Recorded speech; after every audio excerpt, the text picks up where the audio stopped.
reincarnated into another world. He is confused and unable to move or remember anything. He wonders if he was in an accident. As he is just reincarnated, he is a baby. He naturally starts crying. Hearing his cries, a young, beautiful woman walks into the room. The woman asks the boy if he is hungry. The MC, looking at the beautiful woman, thinks she must be a nurse, which would mean he's in a hospital. But then, the woman raises her finger and says, "Illuminate." A ball of light forms at her fingertip. The moment he sees this, the MC realizes he's been reincarnated into a world where magic exists. The woman gently picks him up from the bassinet, calms him down, and breastfeeds him. Afterward, she puts him back into the bassinet. He gets quite excited when he realizes that not only has he been reincarnated into a magical world, but this beautiful woman is his mother. He's starting his new life as a baby, though he doesn't have a name yet. In this world, there's a tradition called the naming ceremony, where a child is given a name when they turn 6. His mother's name is Marie, and his father's name is Ashira. The scene shifts to outside the hospital. Marie is carrying the MC in her arms as they head home. Along the way, a few women stop to admire the little boy Marie is holding, and they compliment how cute the child is. They speculate that he must be Marie and Ashira's third child, and Marie confirms. The scene transitions to the MC resting in his bassinet. His thoughts drift to the most intriguing thing he's discovered, which is magic. As he looks around the room, he notices there's no visible source of light, which makes him wonder if magic is used for such simple things. This leads him to believe that magic must be a normal part of everyday life, and he might be able to use it someday. Excited, he starts imagining all kinds of magic: fire, wind, water, ice, earth, and lightning. Feeling eager, the MC decides to try magic himself. He raises his tiny hand and attempts to cast a simple light spell, but nothing happens. He tries again and again, but with no success. Frustrated, he starts crying. Hearing the cries, Marie rushes in, picks him up, and gently soothes him. Since his previous plan did not work, he decides to observe how his family uses magic in order to understand it better. As he pretends to fall asleep, Marie places him back in the bassinet. But just as she's about to leave, she notices the boy staring right at her. The MC watches his mother use Illuminate, and starts to wonder if some kind of energy is being pulled from their bodies and turned into magic. He figures that energy is key to using magic, and that he probably needs mana to make it work. But since he hasn't developed the vocal cords needed to chant spells yet, he decides he'll have to find the mana within himself and train it. 3 years go by, and the MC spends all that time training his mana. But still, he can't use any magic. He is from a poo farming family and barely gets something to eat. He is always hungry, so from that day on, he decides to start looking for food. The MC explains, there are 2 types of mana, one that exists within your body, and another that can be found all around us. The external mana can be absorbed into your body by inhaling through your mouth, then blended with the internal mana already inside. When the MC first discovered this, he began fusing them in his lower abdomen, just below the stomach, and has been working on spreading it throughout his body. By breathing in and merging the external mana with his internal mana, the MC has learned to refine the mana within himself. However, he needs to wait until he's 6 years old and attends the naming ceremony to actually use magic. Even after the naming ceremony, he would only be able to cast simple lifestyle spells like Illumination, Ignite, and Create Water, since his parents only know basic lifestyle magic. Ever since he was a baby, the MC has been trying to use magic over and over again. He places his hands on the ground, taking deep breaths as he inhales mana. He pulls the mana beneath his stomach, refines it, and brings it up towards his chest, then lets it flow through his limbs. Once it reaches the edges of his body, he carefully reaches out to it and pulls it back in, slowly circulating the mana without stopping. In the air, mana looks like a gas, but once it's inside your body, it feels more like a sticky liquid. As it starts to overflow, he gathers the mana into his palms and releases it into the soil, trying hard to maintain his focus. This is where he lost control last time. He knows the imagery is key when training mana, so he visualizes it clearly. He tries to cast a spell, but because he carelessly tried a spell, all the mana he had carefully channeled into the soil scatters. It wouldn't be a stretch to say that the heart of any field lies in the quality of its soil, soft and fluffy, warm to the touch, and packed with nutrients. You clear out the weeds and properly cultivate it, making sure it gets the right drainage and sunlight. In his previous life, his grandmother, out in the countryside, would use an all-purpose fertilizer to enrich the soil. He puts his hands on the ground and tries again. This time, it works. He's managed to create several neat soil lines in the field, spaced out just right. He figures the ridges cover about 10 square meters, though the terrain varies. The MC and his family are farmers, but the soil in their fields is hard and overgrown with weeds, a worst-case scenario. The MC hasn't seen any agricultural machinery in this world yet, and the technology in this world is way behind compared to what he was used to. Magic here is pretty simplistic. This is the first time he's used magic since being reborn in this world, and he sees it as his first step into this new life. He feels hungry after using magic, and he speculates that using magic might make you hungry. He begins planting a vegetable called 20, which has a bad reputation about its taste, but the boy doesn't care as long as he has something to eat. To be honest, up until now, he regretted being born into this world. As he starts watering the fields, he realizes it's way too hard for a 3-year-old. Watering is so exhausting. It's been 5 days since he first succeeded in using magic, and every day, he's been using it on the soil. Now, part of the land has been transformed into soft, fertile field. Flowers are already blooming, which usually signals a good harvest, but it's only been 5 days when it normally takes 20 days for 20 to harvest. Clearly, this is happening way too fast, but there's not much he can do about it. The MC grabs a flower and pulls it out, and he is surprised by the number of roots, which are more than 10 of them. Normally, there should only be a few edible ones. He picks one root up and takes a bite, but it tastes awful and bitter. This marks the beginning of his farm's revival. After improving the soil, he shifts his focus to selective breeding. As he expected, the vegetables in his fields are growing way too fast. 20s usually take 20 days to grow, but these only took 5 days, which is pretty alarming. There hasn't been anything unusual about what he's eaten so far, and if he really cared about it, he could have just gone hungry. Now that he thinks about it, the food from his past life was fresh, delicious, and beautiful too. He reminds himself that patience is the key. Farmers and researchers took a long time to selectively breed everything to where it was. But still, something here is defying common sense, and that thing is magic. He doesn't fully understand the theory behind it, but his vegetables are growing incredibly fast, so he's going to take advantage of it. He eats another vegetable, cringing at the terrible taste, but he hopes that, eventually, it'll improve the flavor of the 20s. But how exactly is he supposed to accomplish that feat? The scene transitions and MC is tucked in bed when he remembers a story from class about green peas. They had examined the wrinkles of thousands of peas with their own eyes, and from the data they collected they discovered something like the principle of inheritance, or maybe it was Mendel's law. Right now, though, he doesn't have enough varieties of 20s to crossbreed. The scene shifts and MC is standing in the 20 fields. His first task is to check the features of the 20s. Not only are the roots different, but there are also small differences in the stems and flowers. Some are black, others a purplish red. A few, though fewer in number, have larger clumps. Some flowers are white, others yellow. He checks over them, looking for any small differences. The taste can't be forgotten either. Once each trait is classified, they can be crossbred. The fields are divided into 6 sections, each for a specific trait. Although the MC started experimenting with magic to secure food, his half-baked attempts gradually became part of his daily routine. Along the way, he realized something interesting. The vegetables themselves also contained magic.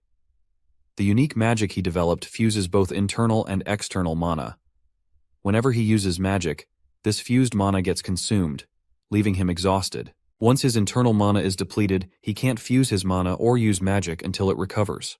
While his mana does recover naturally over time, it's not exactly the quickest process. That's when he figured out that regularly eating the vegetables helps speed up the recovery. After eating them consistently, he noticed that his mana would replenish faster, although it still takes a little while after eating for the effects to kick in. One more important question remained: which food restores the most mana?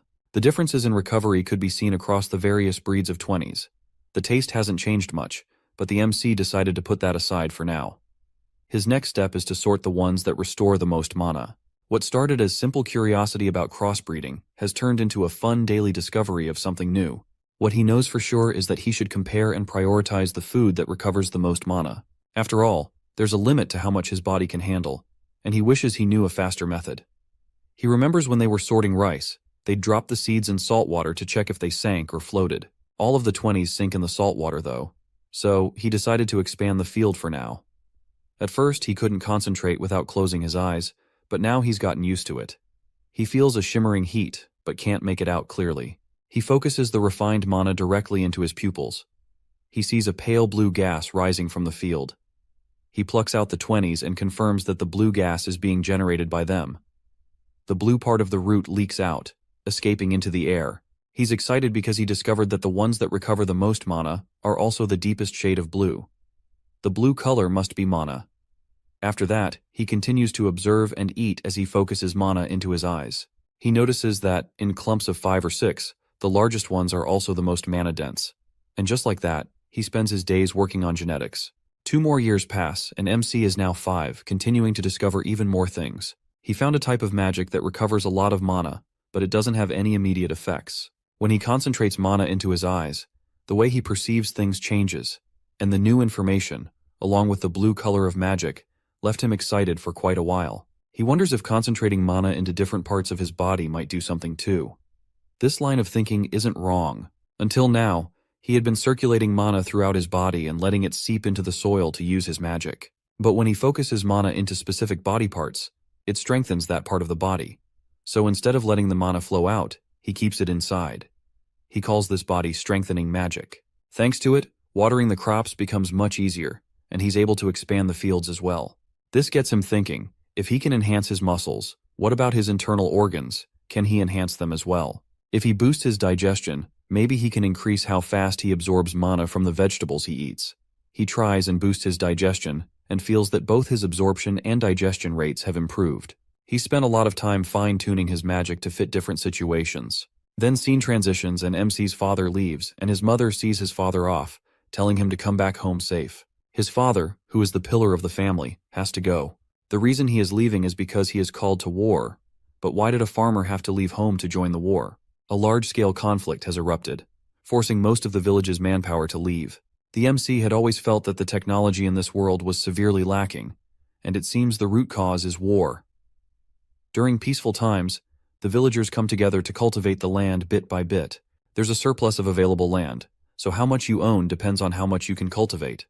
If there were no wars, more fields could be farmed, leading to technological advancements and greater prosperity. In other words, there's no need for him to worry about his father since this isn't the first time his father has gone to war. The scene shifts to the boy standing in the fields. He's thinking it's safe to assume that his self-made magic to create fields is crucial. Taxes are proportional to how much land is used, so the MC's fields have the upper hand. The crops grow quickly and have higher yields. But what's really bothering him is the poor quality of equipment for those who left for war. Some of them only had farming tools, and he wonders if those would even work in a fight.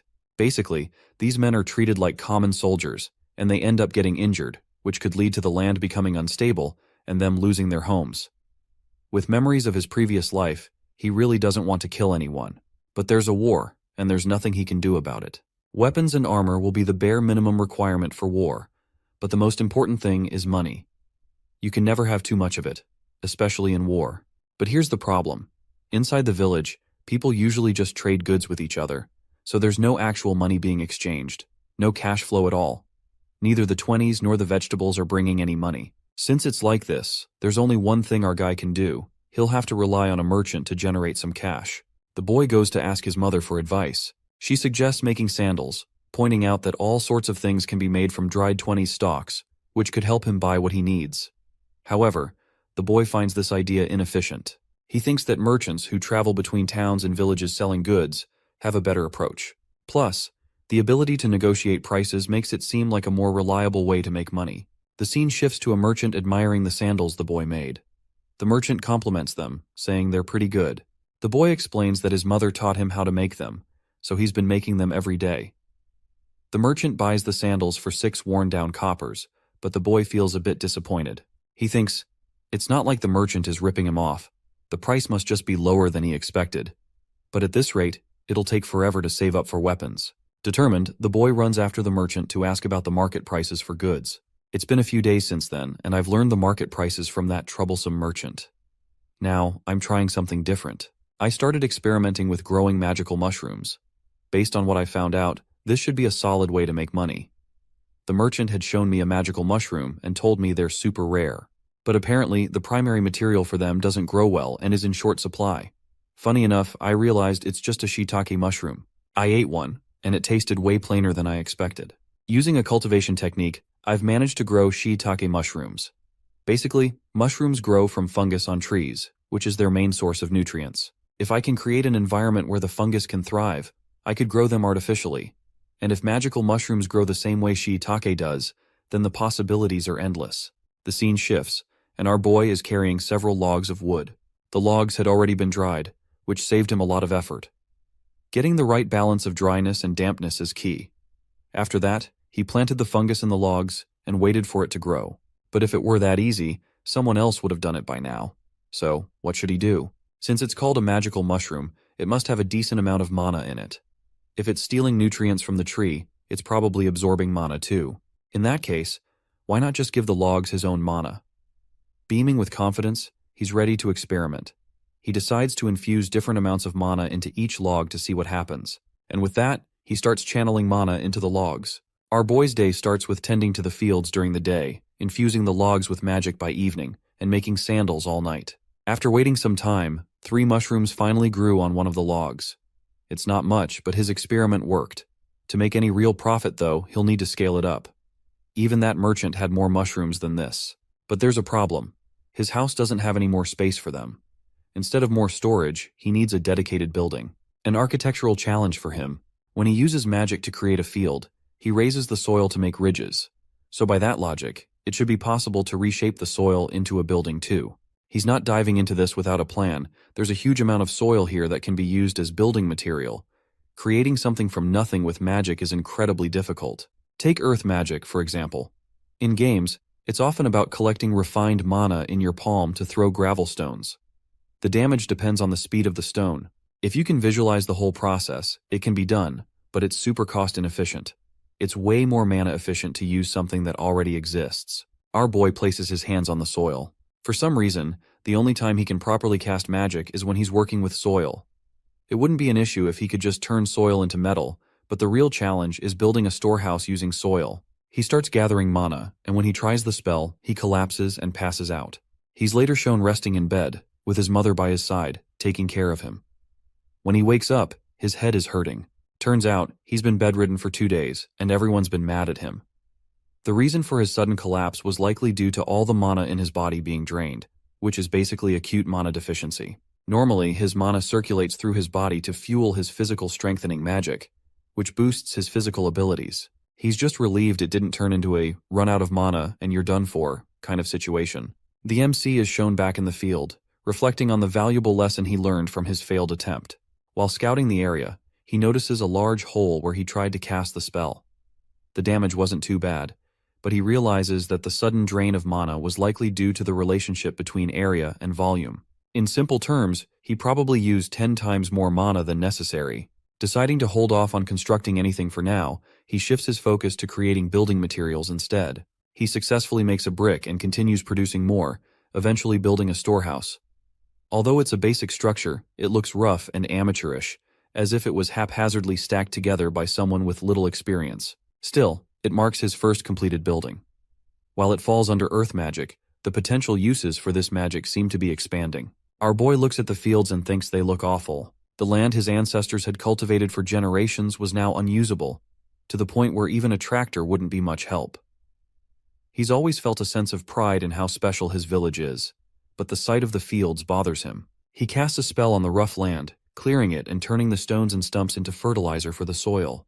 Now he's got 3 kinds of magic, one for cultivating fields, one for strengthening his body or parts of it, and one for creating bricks. Still, calling it magic to cultivate fields feels a bit long. As of now, he's the only one who can use it, so there's no real need to name it. It's not like chanting a spell name does anything anyway. But whenever he's casting magic, he always finds himself chanting, probably because it took him so long to actually learn how to use and cast spells. Our boy places his hands on the soil and mutters the spell's name. He's surprised when the spell activates the moment he speaks. Even though he's used to magic, up until now, he always had to picture what he wanted to happen for it to work. But this turned out to be more efficient than he'd expected. He had finally developed his own original magic. Chantless magic is cool, but it's exhausting. Just thinking about it gives him a headache. He's relieved that now. The magic activates as soon as he chants. He places his hands back on the soil and chants, "Soil improvement." Immediately, he creates several neat lines across a 10 square meter area. They're roughly string-shaped, radiating from the spot where he'd been cultivating 20s before. Using magic through a spell keeps the range of the effect consistent. He can activate the magic in his head, and then adjust the amount of soil being cultivated freely. The mana consumed depends on the scope of the magic, but it stays relatively steady. Still, he wonders why this is happening. Maybe it's because he mutters every time he casts a spell, Our boy thinks it's time to start experimenting, so he begins practicing making bricks. Many months later, he finally manages to create bricks of the same size and mass every time, and his brick creation spell is officially complete. He realizes this is totally conditioning. In this case, the conditioning is casting the spell itself. Like, if you blew a whistle every time you fed a dog, the dog would start salivating just from hearing the whistle. That's how our boy developed his latest technique, called spell casting. Now, he'll need to give names to his body strengthening magic and soil preparation magic too. The other villagers were creeped out for a while, watching him use all these different spells. He might have gotten a bit carried away with the experiments and ended up making way too many bricks. Having a mountain of bricks lying around has become a bit of a problem. Thinking about what to do next, his mom gives him a hint that if these bricks were dishes, they would at least be useful. It then hits him. If he can make bricks from soil, he should be able to make tableware with the same material. He tries and creates a rice bowl just like the ones from his previous life. Then, he makes a variety of tableware and feels a sense of accomplishment seeing it all. But realizing that they already have enough, he starts to reflect. He had been making things without much thought, simply wanting to create. Up until now, everything he's made has been simple brown earth pottery. Now, he decides it's time to shift from quantity to quality. He's going to make a white teacup that'll pair perfectly with black tea. He creates a white teacup and shows it to his mom. She says it's amazing and that she's never seen such pure white tableware before. Our boy proudly names it the white porcelain cup and saucer. He had a feeling that needing to use the exact materials wouldn't be entirely necessary with magic. Still, it feels like a bit of a waste to use it this way. Wanting to make something even more special to make his mom happier, he decides to create another white porcelain cup and saucer, this time adding a drawing of a flower. Unfortunately, the flower looks like it was drawn by a complete amateur, and it turns out our boy has no artistic talent. He hates to admit it, but it's true. Even so, his mom is happy to see the flower cup and saucer. Our boy decides to make tableware that isn't white porcelain. He's heard that tableware can be made from sea sand, so it should be possible. In his previous life, he used a glass cup to pour and drink water pretty much every day. Long, narrow, cylindrical, with a good thickness, some weight, and transparent. He successfully creates a glass cup, and it turns out pretty good. By doing this, our boy ends up making something completely new, something that hasn't been seen in the village, and possibly even outside the village. The scene shifts, and our boy sells the sandals and 3 magical mushrooms to the merchant for 14 bronze coins. He thinks that even though the amount has increased, they're still just bronze coins. His next challenge is to increase the production of magical mushrooms. At that moment, the merchant calls him over to talk about something. It's perfect timing since our boy has been thinking about selling some of the tableware he made. The merchant asks if our boy would sell him some of the spare bricks he has at home. Confused, our boy wonders what the merchant is referring to. The merchant points out that the storehouse our boy recently built is made of bricks and suggests asking his parents to sell him some. Our boy, realizing what the merchant means, says it's not necessary to involve his parents, as he made the bricks himself and still has plenty left. The merchant seems surprised to learn this. However, our boy is more excited about his new creations and mentions the tableware he's been working on. The merchant, still focused on the bricks, expresses interest in those first, but agrees to check the tableware later. Insisting that the merchant take a look now, our boy is determined to show off his work. When the merchant finally sees the tableware, he's impressed and compliments the craftsmanship, though our boy chooses to keep the method behind it a secret.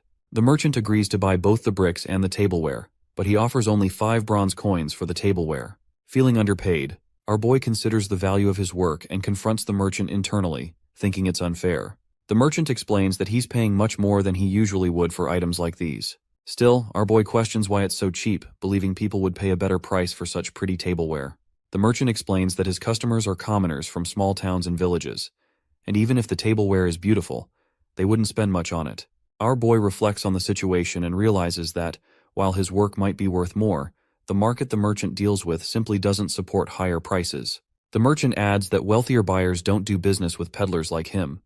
They only trade with established merchants they've known for a long time. Our boy thinks even if it's a great product, nobody would buy it. Advertising expensive items to the wealthy, the ones who would actually purchase them, is the key.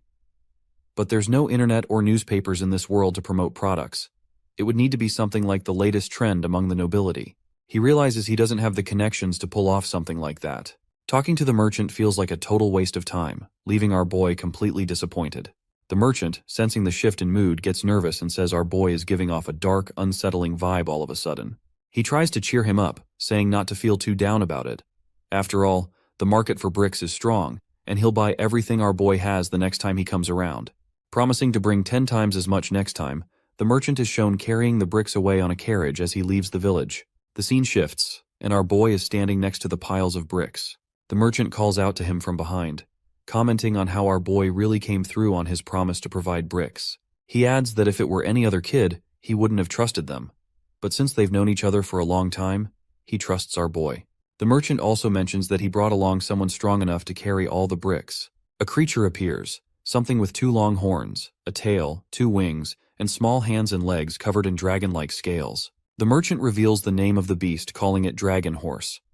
The dragon horse stands ready to carry the bricks. Our boy looks at it, surprised, thinking to himself that it's a monster. He tries to process it, wondering what exactly a dragon horse is, and realizes it must be some kind of dragon. The merchant explains that it's not the same as a true dragon, but it is rather a work beast, an animal used for heavy labor. Our boy is still curious, trying to wrap his head around what actually is a work beast. Work beasts are creatures raised from eggs to assist their owners. The work beast eggs grow by absorbing mana from their owner, making the creatures highly obedient once they are born. In this sense, the owner can also be seen as the beast's parent. The appearance of the work beast is shaped by the mana it receives as nourishment during its development. In other words, the beast's looks depend entirely on who is hatching the egg. This is why people who can hatch unique or practical work beasts are highly valued and relied upon. All the bricks are loaded onto the carriage, which will be pulled by the dragon horse. The merchant compliments our boy on doing a good job.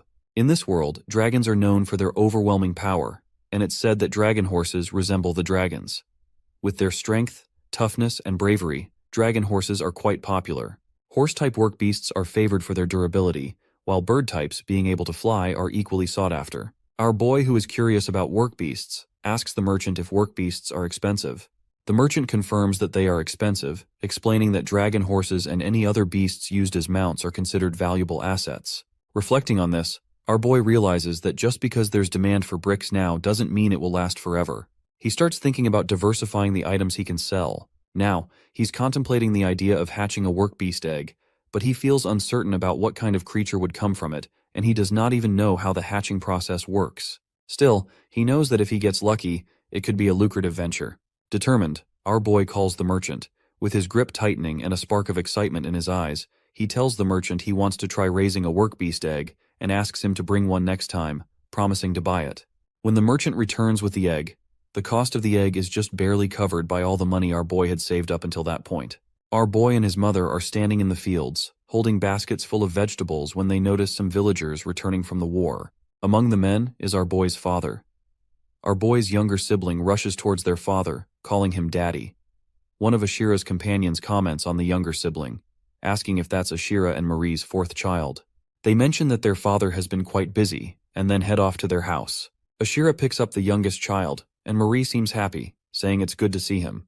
Marie then turns to our boy, suggesting that they get something special from the merchant when he visits next time to celebrate his father's return. She asks our boy if he could lend her some money, promising to pay him back. The boy, however, tells her he doesn't have any money, leaving her surprised. The scene shifts to the past, showing Marie and her son inside their home when he was just 3 years old. Marie asks him if he wants to try growing blue 20s in the fields, though she also reflects that these crops don't taste great and don't trade for much. She wonders if working in the fields is too much for a small child like him. Despite being young, our boy stares at her, motivated to work in the fields. Marie and Ashira are standing in the fields, marveling at what their son has accomplished. Marie recalls when he first told her he wanted to earn money to save for the future.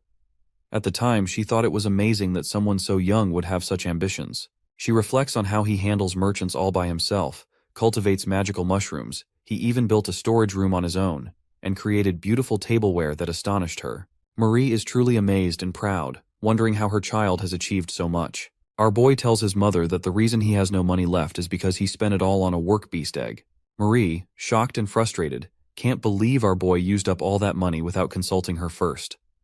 She is upset with our boy, while our boy, carefully holding the egg, explains that once it hatches, they'll be able to make even more money. Marie, still angry, responds that if it were that simple, everyone would be rich.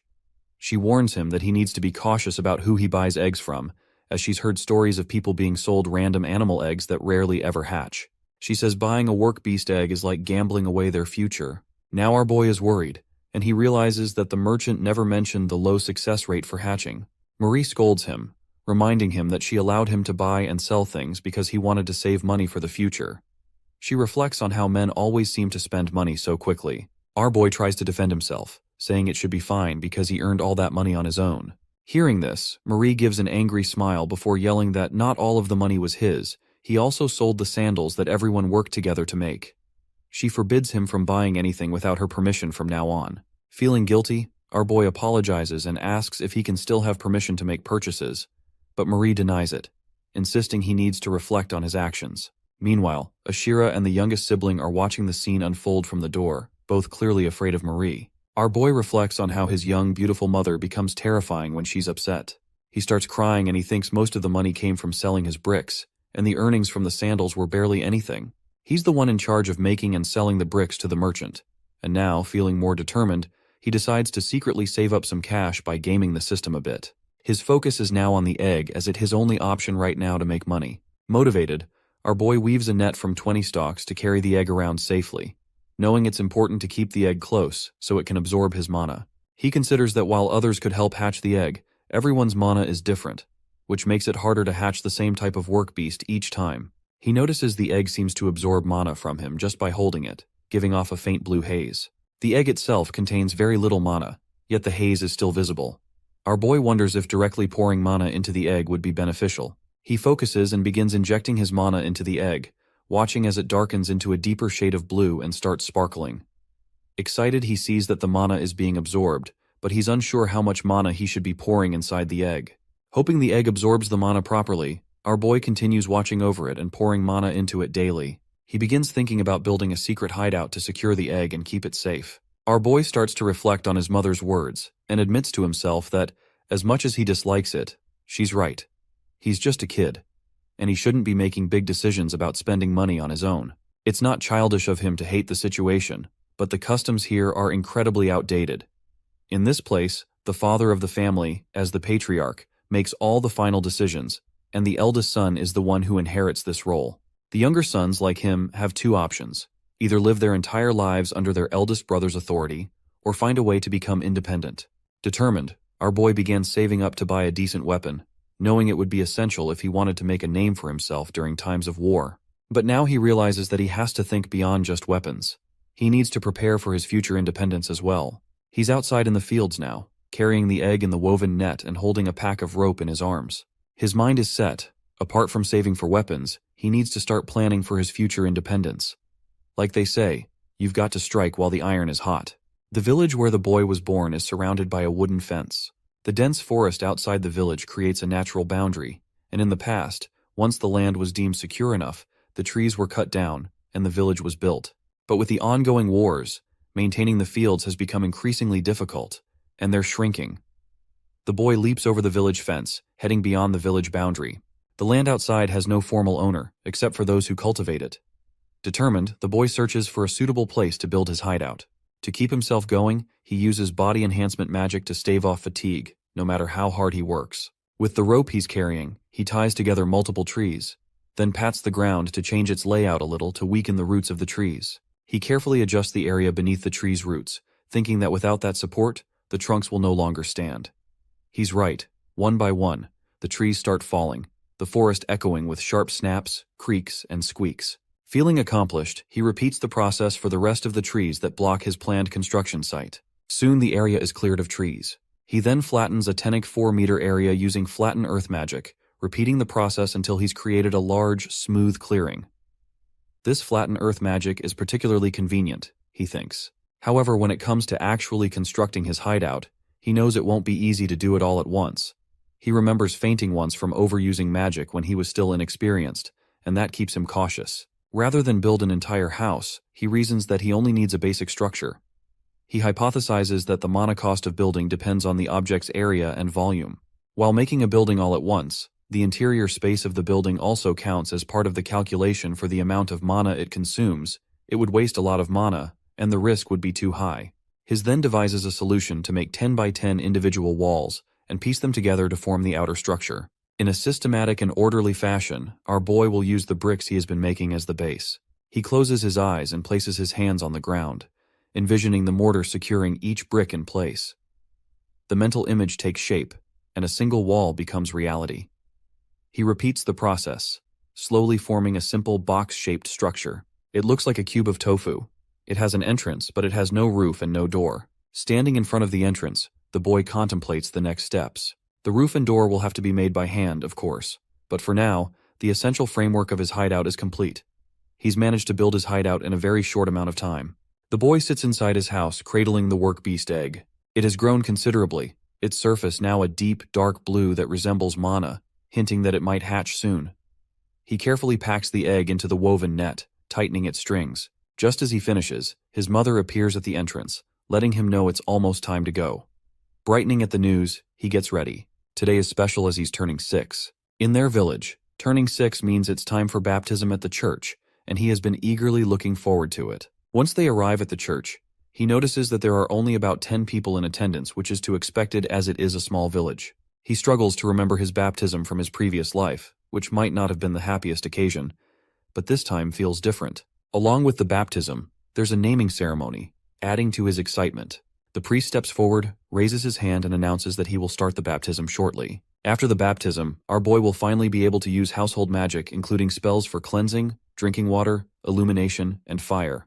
The priest explains that humanity has always feared monsters and lived their lives hiding from them. However, many people have gained the ability to use household magic, expanding the number of places where humans can thrive. While they can't defeat monsters on their own, this newfound magic has allowed them to establish large, prosperous settlements, contributing to the rapid growth of the human population. The priest then announces the start of the naming ceremony, letting everyone know that they will go through each person one at a time, so they should wait for their turn. Citizens receive household magic through the baptism ceremony. The church is able to gain followers through this baptism, and the feudal lord receives a register of names as well. It's a system where everyone benefits. Our boy is sitting on a chair in front of the priest. The priest explains that with this naming, he will receive the divine protection of their master and gain the ability to use magic. However, this magic should only be used to improve human lives. The priest asks our boy if he swears not to abuse magic without reason, and our boy agrees. The priest responds affirmatively and opens a book. Our boy is impressed by the binding and decoration of the book, wondering if it's perhaps a name lexicon or something similar. The priest closes the book and taps on it, then raises his hand and announces that Ashira and Marie's third child will be christened. He declares that from now on, our boy will be known as ours, and he should live for the Lord and his friends with integrity and righteousness. The priest invokes the Lord's divine protection over him. As our boy reflects on the preparations for granting someone magic, he notices magical power concentrating in the palm of the priest's hand. A magic circle with symbols appears before the priest's palm, prompting our boy to wonder if it's a magic circle. He casts memory preservation magic on himself, a technique he discovered while exploring the effects of concentrating magical power in his brain. This magic proves useful now as new information is being inserted into our boy's mind, and the magic circle grants him household magic. With this, Ars is now able to use household magic. Back at home, he uses illumination magic to light up the room. He reflects on how the household magic is pretty standard. There's no real difference between a kid who just learned it and an adult who's been using it for years. Even improving his magical power didn't make a noticeable difference in how effective the magic is. This means Ars can't significantly boost the power of ignition either. Our boy had hoped that after obtaining household magic, he might be able to use magic beyond just earth magic, but it seems that's not the case. So, he decides to move on and stop focusing on improving household magic. However, there's still another valuable outcome from his efforts. He has Father Paulo's magic circle stored in his memory. He thinks he might be able to understand more about this world's magic by studying the magic circle. Despite spending days analyzing the magic circle, he can't make sense of it at all, and it even costed his sleep because he was spending much time understanding the magic circle. Now, Ars is shown lying on his bed, frustrated that he can't even understand the letters in the magic circle. He realizes that he doesn't even know the letters used by modern people, let alone ancient ones. He sighs, thinking that at the very least he should be able to write his own name. While he's lost in thought of magic circle, he hears the sound of something cracking. He quickly gets up and looks toward the egg, which is placed right beside his bed. It's finally hatching, and Ars wonders what kind of working beast will emerge. Multiple cracks begin to form on the egg, accompanied by more cracking sounds. Growing impatient, Ars thinks it's taking its time and briefly wonders if he should help it hatch. Just then, a big crack appears, and the egg breaks open, revealing a beautiful horse-like beast with 2 horns sitting inside the shell. The beast stands up and comes out of the shell, surprised that the beast can already stand. Ars watches as the little creature struggles to keep its balance. He encourages it, saying, "The little guy can do it." After a bit of effort, the beast manages to stand. Ar claps in encouragement, feeling a surge of happiness as he watches the creature.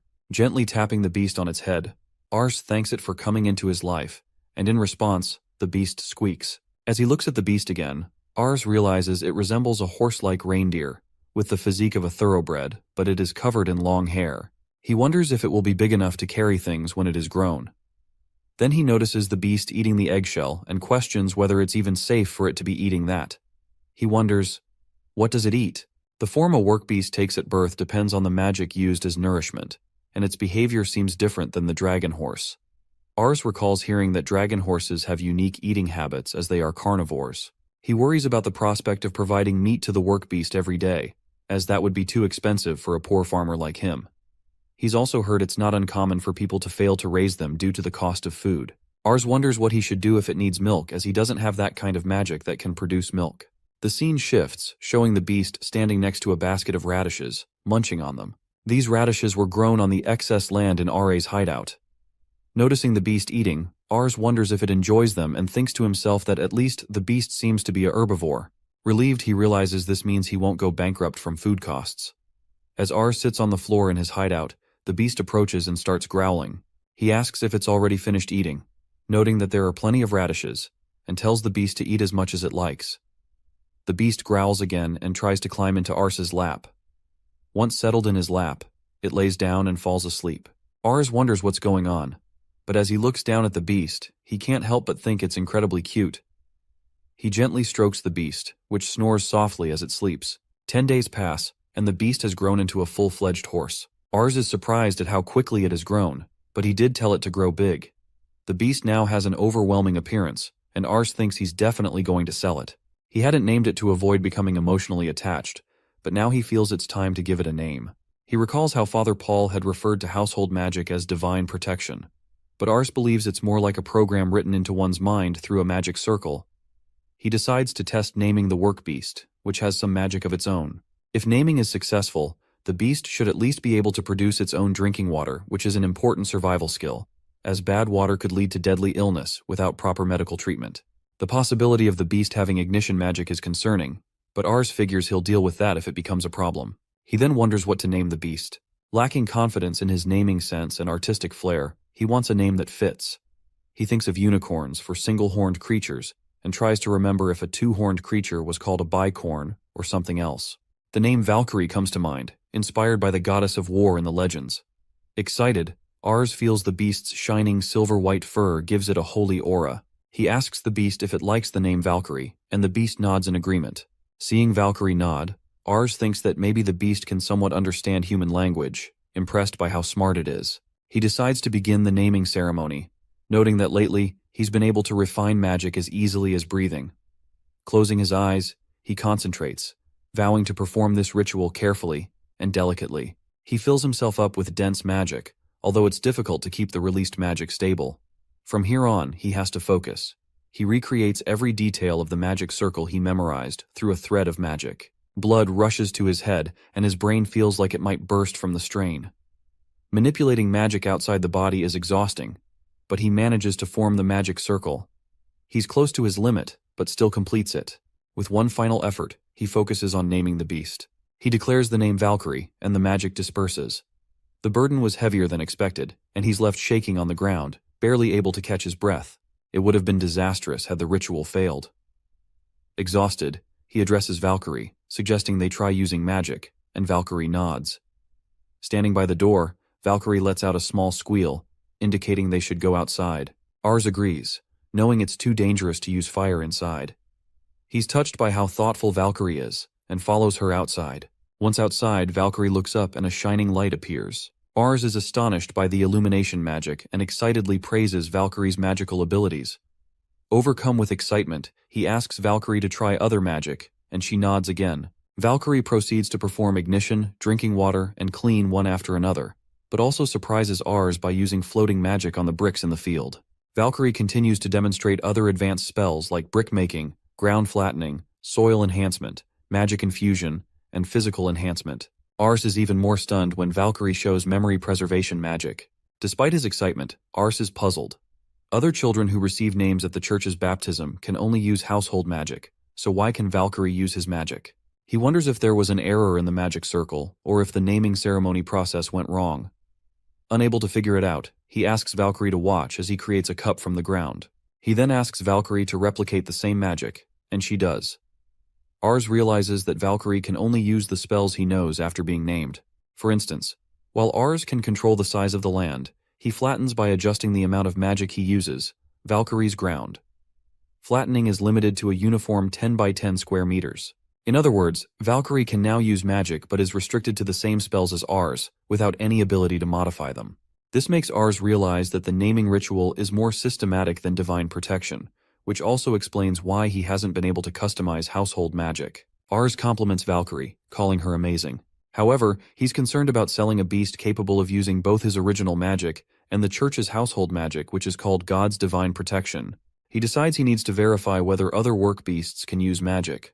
The scene shifts to Ars meeting with the merchant for a brick trade, which remains in high demand.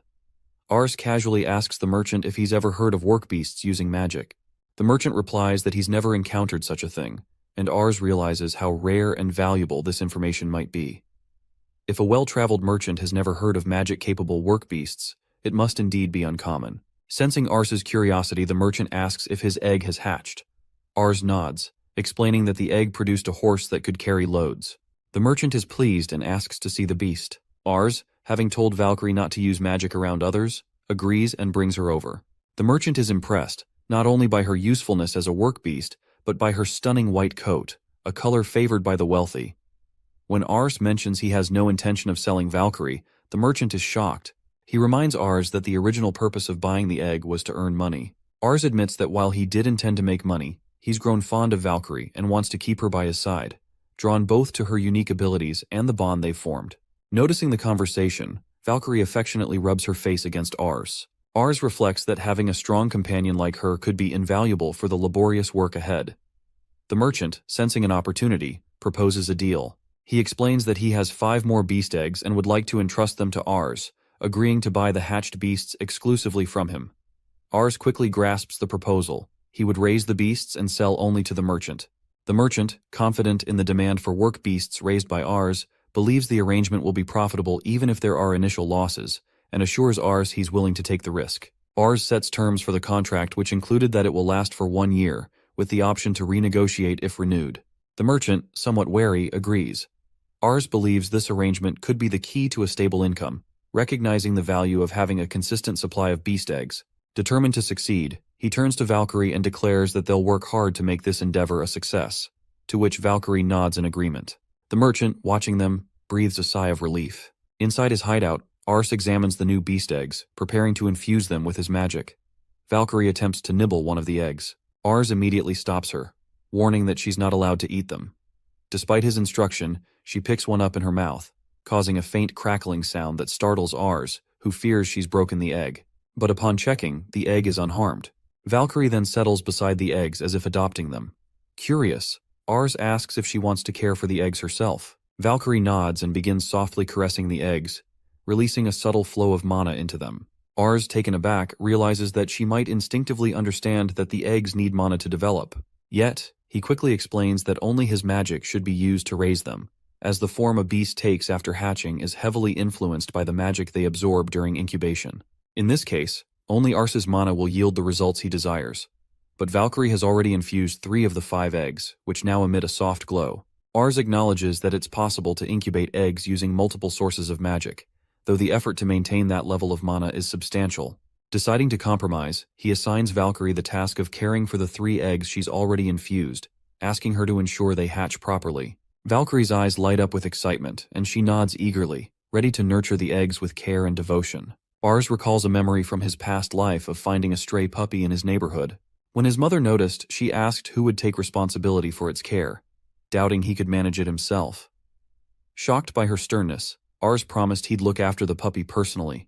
Although he believed feeding and walking it was enough, in hindsight, he realizes his parents shouldered the costs of food, immunizations, and medical care. Reflecting on it now, Ars understands the truth in their words. Caring for a living creature demands effort and resources. In the present, all 5 eggs have hatched successfully, each work beast resembling Valkyrie, only slightly larger. Ars feels accomplished for having reached this stage, yet quickly recognizes a new challenge. Feeding so many creatures has left him short on supplies. As expected, the more animals there are, the greater their consumption. For his work beast business to thrive, he'll need more farmland than the small plot near his hideout. He decides to expand by clearing parts of the surrounding forest. Leading the beasts out, Ars begins cultivating the new fields, first by softening the ground around the tree roots to pull them out, then using his soil preparation and soil improvement magic to make the earth fertile. As he marvels at the results, he's startled to see the other work beasts also using magic. He wonders aloud how they are already capable of magic, despite not even having names yet. This revelation leads him to question if work beasts follow different rules from humans when it comes to magic. Finally, he decides to rely on Valkyrie to guide the others about not using magic in front of humans, confident they'll obey her instructions. Once he completes the fields, Ars reflects on another memory from his past life, measuring land by how many domes it could fit. Before him now is an expanse so vast he can't even gauge its width in domes. Although clearing the forest feels somewhat destructive, he reassures himself upon remembering that these areas once were fields, later overtaken by trees after the local population dwindled. The village head even encouraged expanding the fields. Looking out over the newly cultivated land, Ars considers how vast grazing areas will be necessary for creatures as large as Valkyrie. Although the terrain is now more extensive, it brings up a new concern: getting around efficiently and without exhausting himself or the beasts. Finally, he turns to Valkyrie and suggests they try riding, signaling the start of a new adventure in managing his expanding work beast family. Although Valkyrie isn't exactly like a horse, Ars thinks a saddle or stirrups should still work well on her. However, his father points out that no one in the village knows how to make a saddle or stirrups for work beasts and suggests a cart would be more practical for the work beast. Ars considers this. Apparently it's normal for work beasts to pull carts rather than carry riders. Still, he's determined to learn to ride a work beast, gripping tightly with resolve. One day, he might be sent onto the battlefield, and knowing how to mount Valkyrie could be a significant advantage, as cavalry is overwhelmingly stronger than foot soldiers in any world. With this in mind, he fits Valkyrie with a makeshift set of reins made from radish stem rope. Even without a saddle or stirrups, he decides he just needs to try mounting her. Climbing up, he takes a seat on Valkyrie's back, holding the reins firmly, and signals he's counting on her. Riding a living creature who has a mind of its own usually requires skill, but surprisingly, mounting Valkyrie is easier than expected. Her intelligence shines as she moves gently to avoid burdening him, letting him manage without a saddle. However, since he's not accustomed to riding, he soon feels the strain. Muscle fatigue sets in quickly, and he realizes just how exhausting riding can be, as his entire body aches from the effort. Ars realizes that despite Valkyrie's care, anything that shakes will still shake. To stabilize himself, he needs to grip Valkyrie's torso tightly with his legs to avoid falling. By engaging his core muscles and keeping his body aligned, he significantly reduces the shaking. He thinks it would be ideal to have a saddle and armor, but lacking that, he considers giving up on riding. Still, his determination wins, and he decides to continue training every day. Later, the scene shifts to Ars and his father lying in beds beside each other.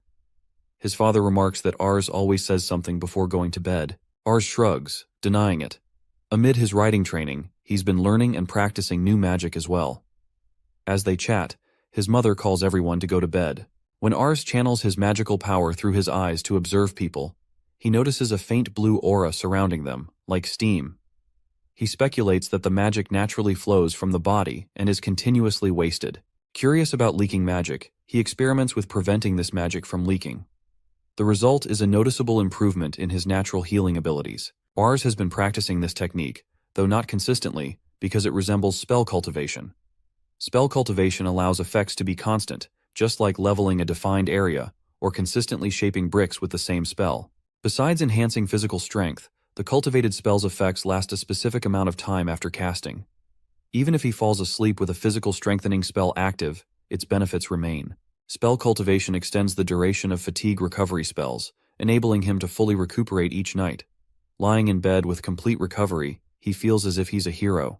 The scene shifts to the merchant standing in fields near Ars's hideout. He is impressed by Ars' progress. He remarks, amazed, that he expected just 1 or 2 hatches, but Ars managed to hatch all 5 work beasts, each growing remarkably fast. Ars responds with mild surprise, and the merchant continues, explaining that even with multiple eggs, it's unusual for them to grow simultaneously. Usually, it takes over a month for even one egg to mature. Ars reflects, suspecting the rapid growth is due to his magic injections. Ars suggests he could sell one already, but wonders aloud about the potential buyer's intentions, or if the merchant intends to use it for his business. Smiling, the merchant reveals his plan. He doesn't plan to sell the first work beast at all, but rather give it away for free. Ars eyes him suspiciously. The merchant clarifies that he intends to present it to the aristocrats who govern the land.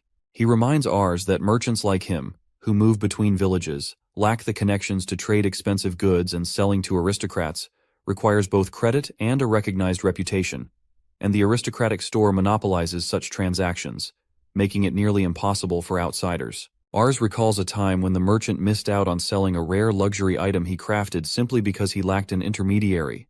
The merchant agrees, explaining that selling high-priced goods is only feasible with aristocratic backing. But with a work beast, things are different. It's valuable, useful, and, given the frequent wars, considered excellent strategic material. Presenting one as a gift would establish strong ties with the aristocracy. Once intrigued, the aristocrats would likely be eager for future purchases, and may even introduce them to other noble contacts. The merchant emphasizes that in this world, ignoring the ruling nobility isn't an option, especially for someone advancing a business that could offer messenger work beasts with strategic importance. Trying to sell such a valuable resource to a hostile noble could put everyone involved at risk. Sensing the stakes, the merchant proposes they head to the aristocratic residence immediately. Ars, intrigued, asks if he is included in the plan. The merchant nods, suggesting he inform his father as well. This marks the first time Ars leaves his village. The merchant, Ars, and Ars' father set off for the aristocratic residence. With the help of their beasts, they pulled the wagon along a bumpy road, reaching the town of Fontana, where the nobles reside, after 3 days. Ars, excited to see the city for the first time, notes the high walls and marvels at the journey. Even though they didn't use a car or bullet train, they still reached in 3 days. He finds the city lively. There are construction projects ongoing. The merchant points out the construction, mentioning the demand for bricks, as part of the city wall is being dismantled and rebuilt to allow for expansion of the city. However, even with reused bricks, he notes, there still won't be enough, so they will need more bricks. Ars asks if the demand for the bricks will continue, and the merchant speculates that while the demand is strong, the locals are still able to produce bricks for now. Ars realizes he might not be able to profit from bricks long term and becomes determined to secure this business deal with the nobles. The scene shifts to all three of them kneeling before a man in formal attire at a stable. The man introduces himself as Raymond, and he is the negotiator for the Fontana household. The merchant respectfully greets him. Ars is slightly disappointed about not meeting the nobles. He realizes he won't be meeting a noble directly, as there's no reason for a head of the family to meet someone like him personally.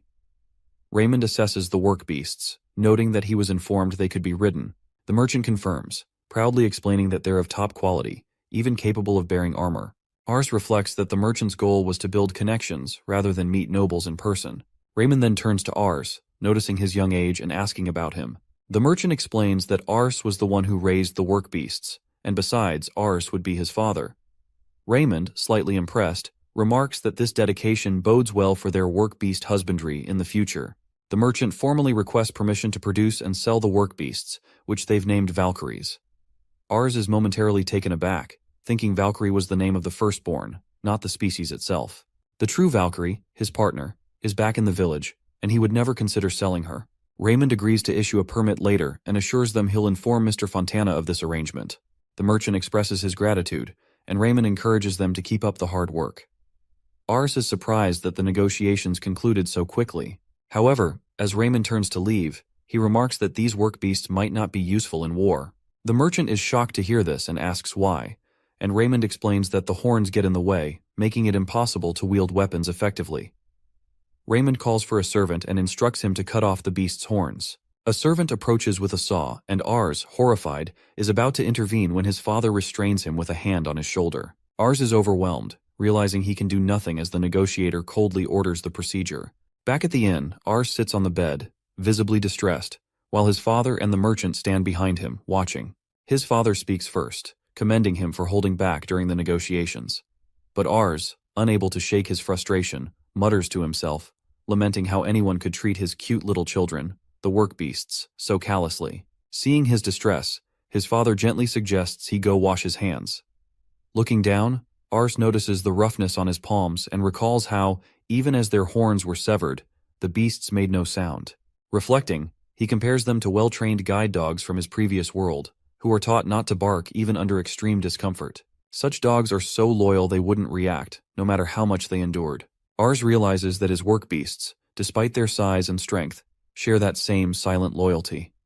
With clenched fists and tears falling, he mourns their resilience. His father sits beside him, encouraging him to calm down, but Ars can't help but voice his worries.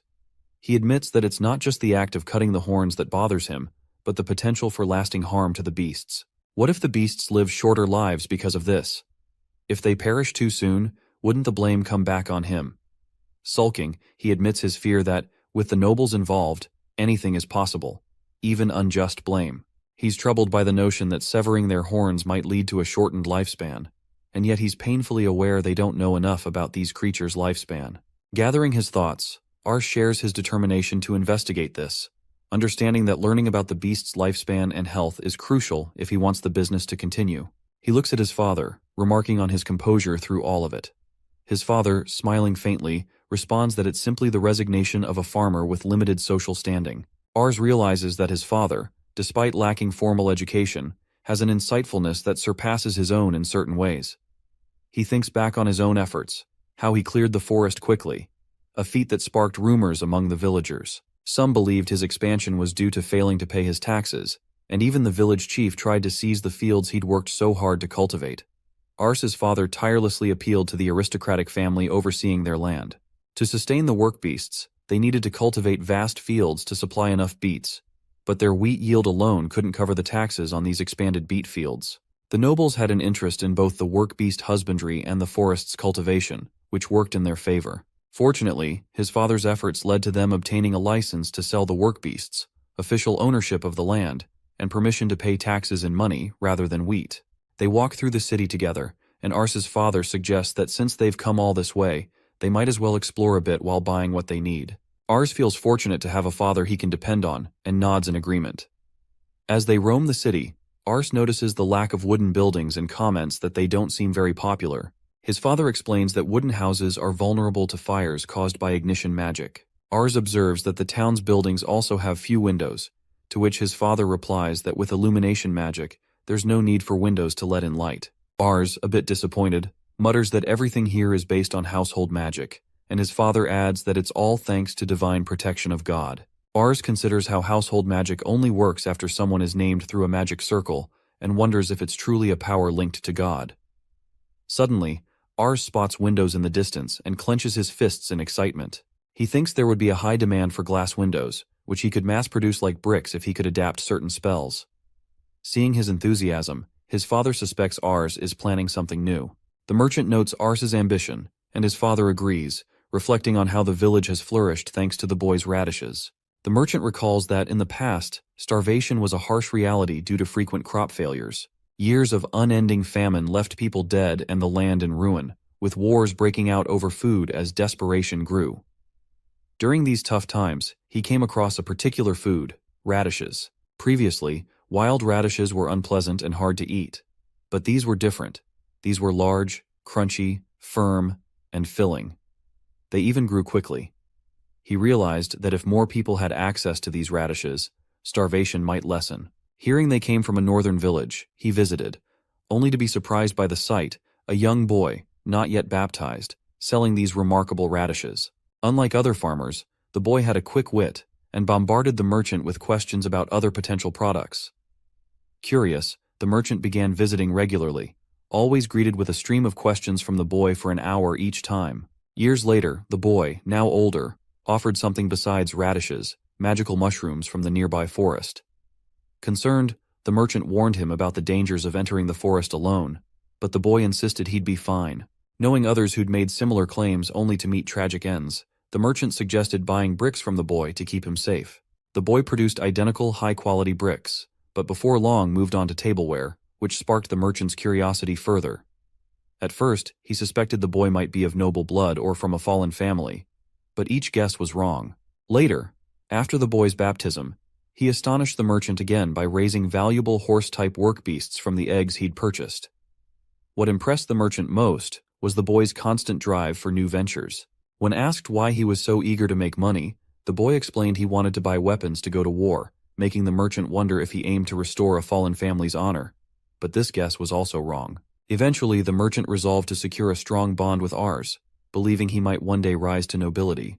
To prepare for that future, he vowed to maintain a monopoly on the boy's work beasts and earn his trust. While lost in thought, the merchant hears Ars asking if they're going to continue shopping. Startled back to reality, he quickly agrees, mentally affirming his dedication to Ars and feeling a deep sense of commitment. Ars looks a bit surprised at this declaration of loyalty. Yet from that moment, the merchant's life starts to revolve around this remarkable boy from a distant land. The merchant, Ars, and his father return to their village by carriage. Ars' mother spots them approaching and warmly welcomes them home. Overjoyed to be back, Ars rushes to embrace her. Reflecting on the past few days spent in town, Ars recalls gathering everything he needed, including a saw to manage the numerous fallen trees left unattended after clearing the forest. He also brought home good liquor, fulfilling his father's request. Though he's earned money from trade with the peddlers, he notes that his funds are nearly depleted, but expects profits from selling work beasts to come in steadily. Carrying a basket of beast eggs entrusted by the merchant, Ars heads to his hideout and embraces Valkyrie, his prized work beast. He's decided to market the Valkyrie, a rare species of work beast, at a high price, comparable to an exclusive luxury item, like producing a limited series of cars for elite buyers. Ars realizes that for his business to thrive, he must understand the effects of horn removal on work beasts. The beast presented to the Fontana family had their horns cut off, so Ars needs to investigate how this impacts their well-being and abilities. He is standing in front of the beasts with a saw in his hand. He hatched two beasts, so he decides to leave one with horns intact and another with its horns removed for comparison. Recalling his previous life, he remembers trimming deer antlers to prevent injuries, reassuring himself that work beasts are like livestock, and they are intended for practical use. Apologizing to the beasts, he firmly resolves to go through with the process, eventually cutting off the two sturdy horns. 2 days later, Ars observes both beasts. The one without horns remains in excellent health but seems unable to cast magic. He speculates that cutting a beast's horns inhibits its magic, similar to how humans who lose both hands can't use magic properly, as spellcasting often requires pointing. Thus, horns likely play a crucial role in magic use for work beasts. This insight, Ars considers, could be highly beneficial.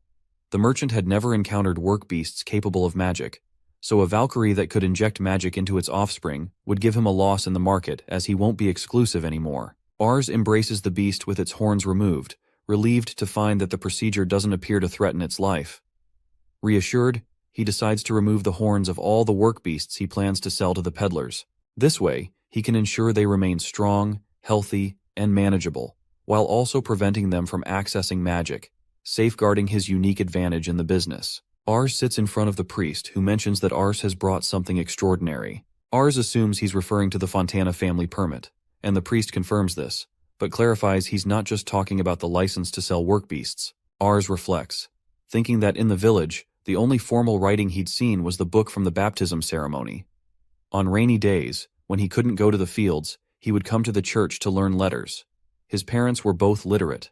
Handing the letter to the priest, Ars listens as the priest reads it, explaining that the document officially acknowledges the cleared forest land as his. Ars notes that his father had arranged things so he could pay taxes in wheat, but the priest hints there's more to it. The priest highlights the true significance of the document as it not only grants ownership of the northern forest cleared land, but also permits tax payments in cash. Ars, a bit bewildered, hadn't realized the extent of the implications.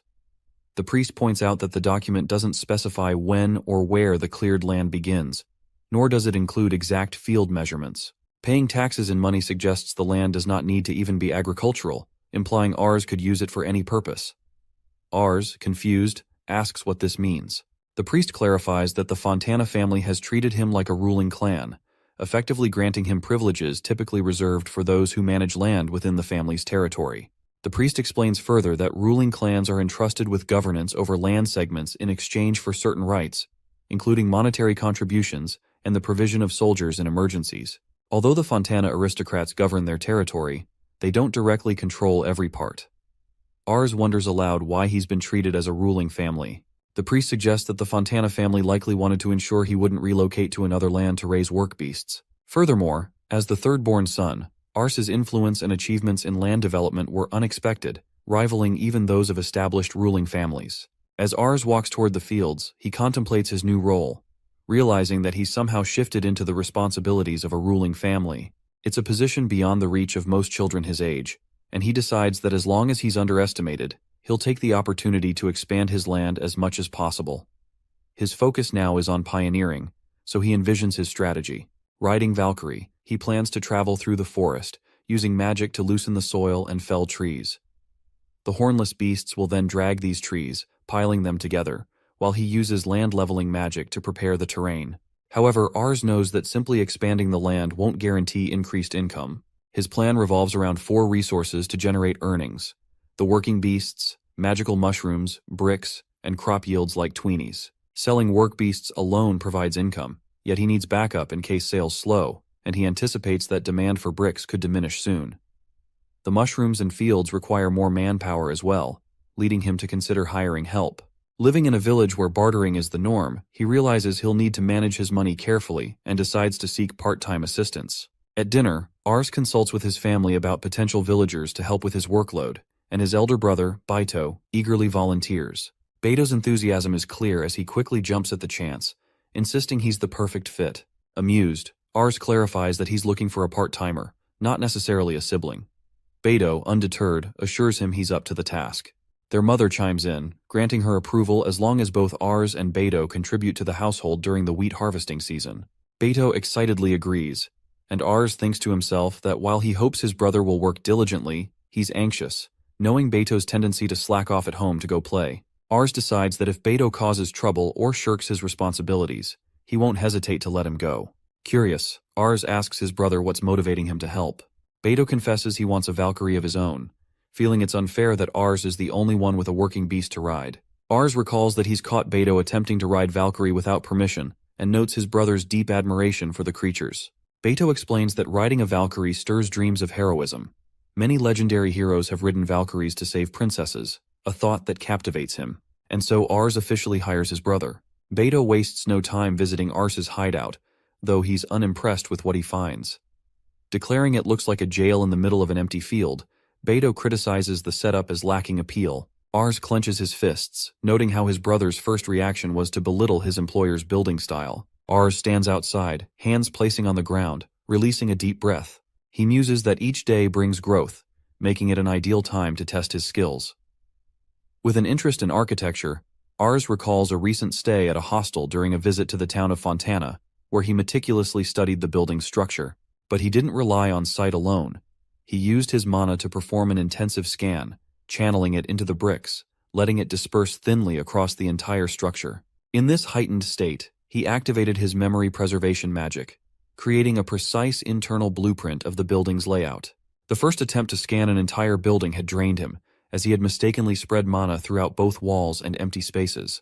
His revised approach, focusing mana only through the bricks, enabled him to memorize the building's structure without error. Now, confident that avoiding empty spaces would conserve his mana, he aims to recreate the hostel in one go. Ars begins by channeling mana into the soil to produce the bricks needed for construction. Then, relying on his blueprint, he reshapes the mana into the building's form. Finally, he replaces the mana structure with actual bricks and mortar. The result is a successfully replicated hostel, though its structure was slightly unstable compared to the original, which had the support of adjacent town buildings. To address this, Ars builds 2 extension walls, one as a stable for the Valkyries and another as storage for his harvests. The extensions lack roofs for now, requiring additional work to cover them.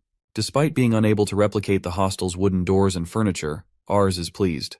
His replicated building, modeled after a professionally designed structure, is considerably sturdier than his previous hut, providing him a solid sense of achievement. The success in creating a structure so robust in a single attempt is undeniable proof of his progress. Ars feels excitement building as he prepares to move into his new base. Just as he's about to step inside, his father approaches with a serious look, asking for a moment of his time. Concerned, Ars listens closely as his father explains that the issue involves the lumberjacks.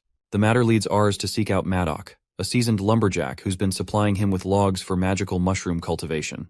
Early in the morning, Ars stands before Maddock, explaining that he's heard the lumberjacks disapprove of his independent tree-cutting activities. Maddock, already familiar with Ars's work, agrees to discuss the matter, and the two sit down on nearby tree trunks. Maddock, taking a swig of liquor, mentions its quality is quite good, and Ars explains that it was a souvenir from his recent town trip. Ars brought the liquor to Maddock on his father's suggestion.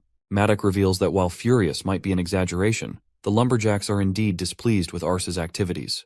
Ars assumes their frustration stems from his excessive tree cutting and offers potential solutions that he would start cutting trees outside their designated areas or venture deeper into the forest. Maddock corrects this assumption, explaining that the core issue isn't simply about earnings, it's about pride and dignity. Although Ars's mana-infused techniques might speed up the work, they unintentionally undermine the lumberjacks' craftsmanship and tradition, values they hold in high regard.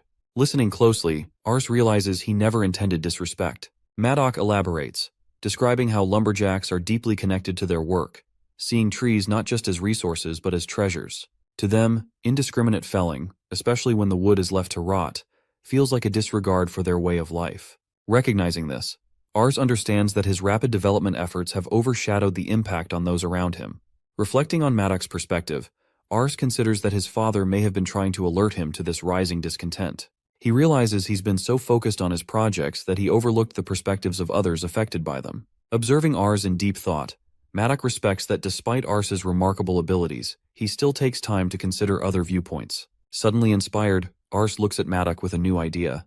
He suggests that Maddock join him in his efforts, hoping to introduce a cooperative spirit into his development plans. Maddock is momentarily startled by the invitation, while Ars, full of enthusiasm, thinks that forest management could help foster this collaboration, merging his ambitions with respect for the lumberjacks' work.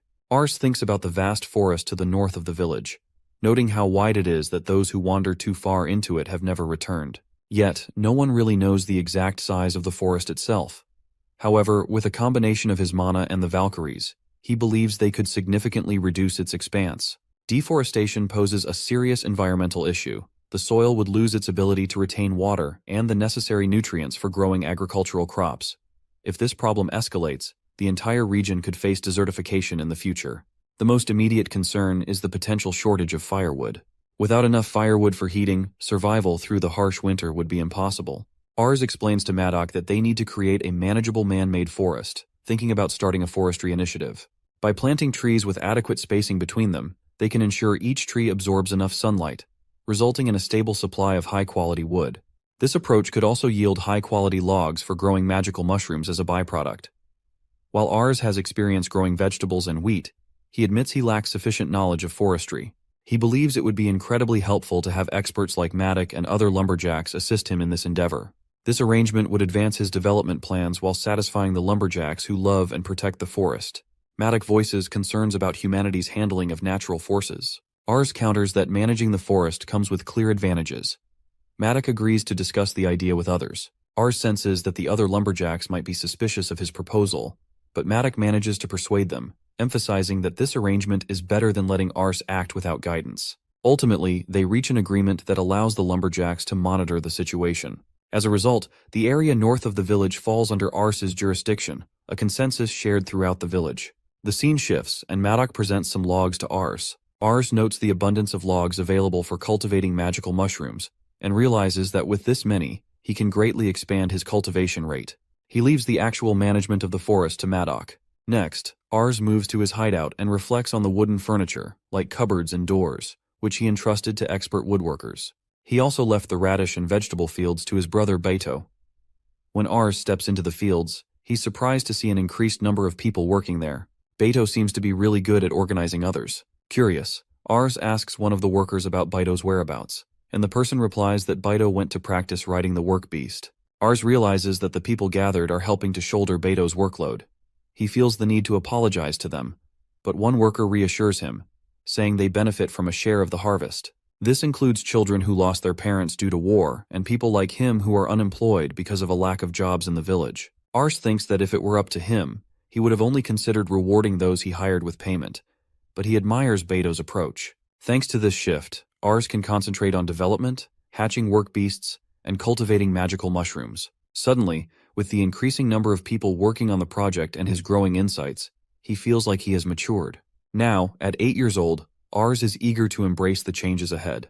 The scene shifts, placing Ars in the fields alongside Beto and Maddock. He's taken aback to learn that the fields have been ravaged. Beto points out the boar footprints scattered across the area, explaining that they've found signs of 2 adult boars and even infant tracks. Maddock adds that it appears an entire family of boars was drawn to the radishes. Ars, noting this discovery, casually remarks that it's fine if it isn't a major problem. But Baito quickly rebukes Ars for his calm demeanor, insisting that this is indeed serious. People are so fearful of the boars that they're even refusing to work. Ars recalls similar issues with boars ravaging fields in his past life, despite traps and other efforts. The boars were clever enough to avoid traps, making the problem difficult to resolve. Recently, he's heard villagers talking about boars being spotted near the village, and the cause seems obvious. His expansion into the forest has disrupted the ecosystem. Trees were thinned to protect the area, but now some sections have been cleared for development. This change has strained the food chain, displaced animals, and left certain species without territory. As a result, the boars, having developed a taste for the crops, are now raiding the fields. Ars realizes that if this issue isn't addressed, the next generation of boars will continue to devastate the crops, posing an ongoing threat to the village's food supply. Understanding his duty as overseer, he knows he must find a solution to protect both the fields and those working in them. They hide in a cart set up in the fields, waiting quietly for the boars to appear. Soon, 2 massive adult boars emerge, accompanied by their young, stepping confidently into the field. Ars observes them, taken aback by their size, noting how enormous they are. Beto adds that even arrows can't pierce their skin, leaving Ars stunned by the revelation. Ars quickly asks, surprised, if this is truly the case and what they should do next. Beto, unfazed, insists that Ars come up with a solution. Considering their options, Ars suggests that they could reach out to the aristocrats for help in exterminating the creatures. However, Maddock counters, reminding them that the aristocrats would likely refuse and leave the problem for them to solve on their own. Ars contemplates, realizing they'll need to think of another approach. The scene shifts to Ars standing in the field, mounted on Valkyrie, preparing to face the boars. He steadies himself and signals Valkyrie to proceed as they had planned. From a distance, he observes the massive size of the boar and steels himself for the confrontation, fully aware that a direct charge or a clash with its powerful fangs would be disastrous. As he grips the reins, Valkyrie waits, her calmness helping Ars steady his nerves. With a silent understanding, Valkyrie bolts forward, the sound of the wind sharp against Ars's ears as they pick up speed. Aiming from Valkyrie's back proves challenging, so he decides to use his scattershot spell. Grasping a handful of stones, he releases them with the spell, sending them flying at high speed toward the boars. Ars notes that while he hasn't fully perfected the spell, he's starting to get a clearer picture of its function and purpose. Yet, he realizes his magic is somewhat weaker without direct contact with the soil. Suddenly, the boars roar and begin chasing after them, prompting Ars and Valkyrie to head into the forest. As they gain distance, Ars notes the speed of their pursuers, recognizing the challenge of keeping the pace while maintaining a safe gap. Everything is proceeding as planned, but he knows that his scattershot is only a part of their strategy. Just then, Valkyrie uses a physical enhancement spell and leaps forward, taking Ars by surprise with the sheer height they achieve, soaring high enough for him to glimpse birds flying beside them. Feeling Valkyrie's clear understanding of his intentions, Ars regards her as a truly reliable partner. When they land with a heavy impact, the terrain shifts, revealing a massive deep trench in the forest floor. The boars, caught off guard while chasing them, tumble into the trench. Ars surveys the scene and assumes they likely didn't survive the fall. Reflecting on the strategy, he considers that the only way to defeat such beasts was by combining his earth-based magic with Valkyrie's incredible speed. He pats Valkyrie and suggests they head home, and she nods in agreement, ready to return. This was Ars's first battle, and this is how it came to an end. Maddox stands in shock, unable to believe that Ars actually managed to defeat the giant boar.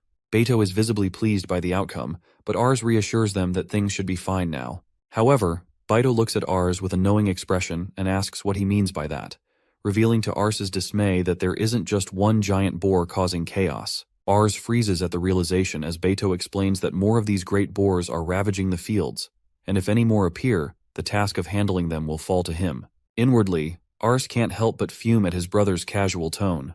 He thinks back on the terror and difficulty of facing the massive beast, knowing he risked his life in the process. Yet, from that moment on, it became his duty to deal with the great boars each time they appeared. Ars is shown practicing his scattershot spell, realizing that long-range attacks are necessary to keep those giant boars at a safe distance. By defeating his first giant boar and a few others, he's honing his magic attacks.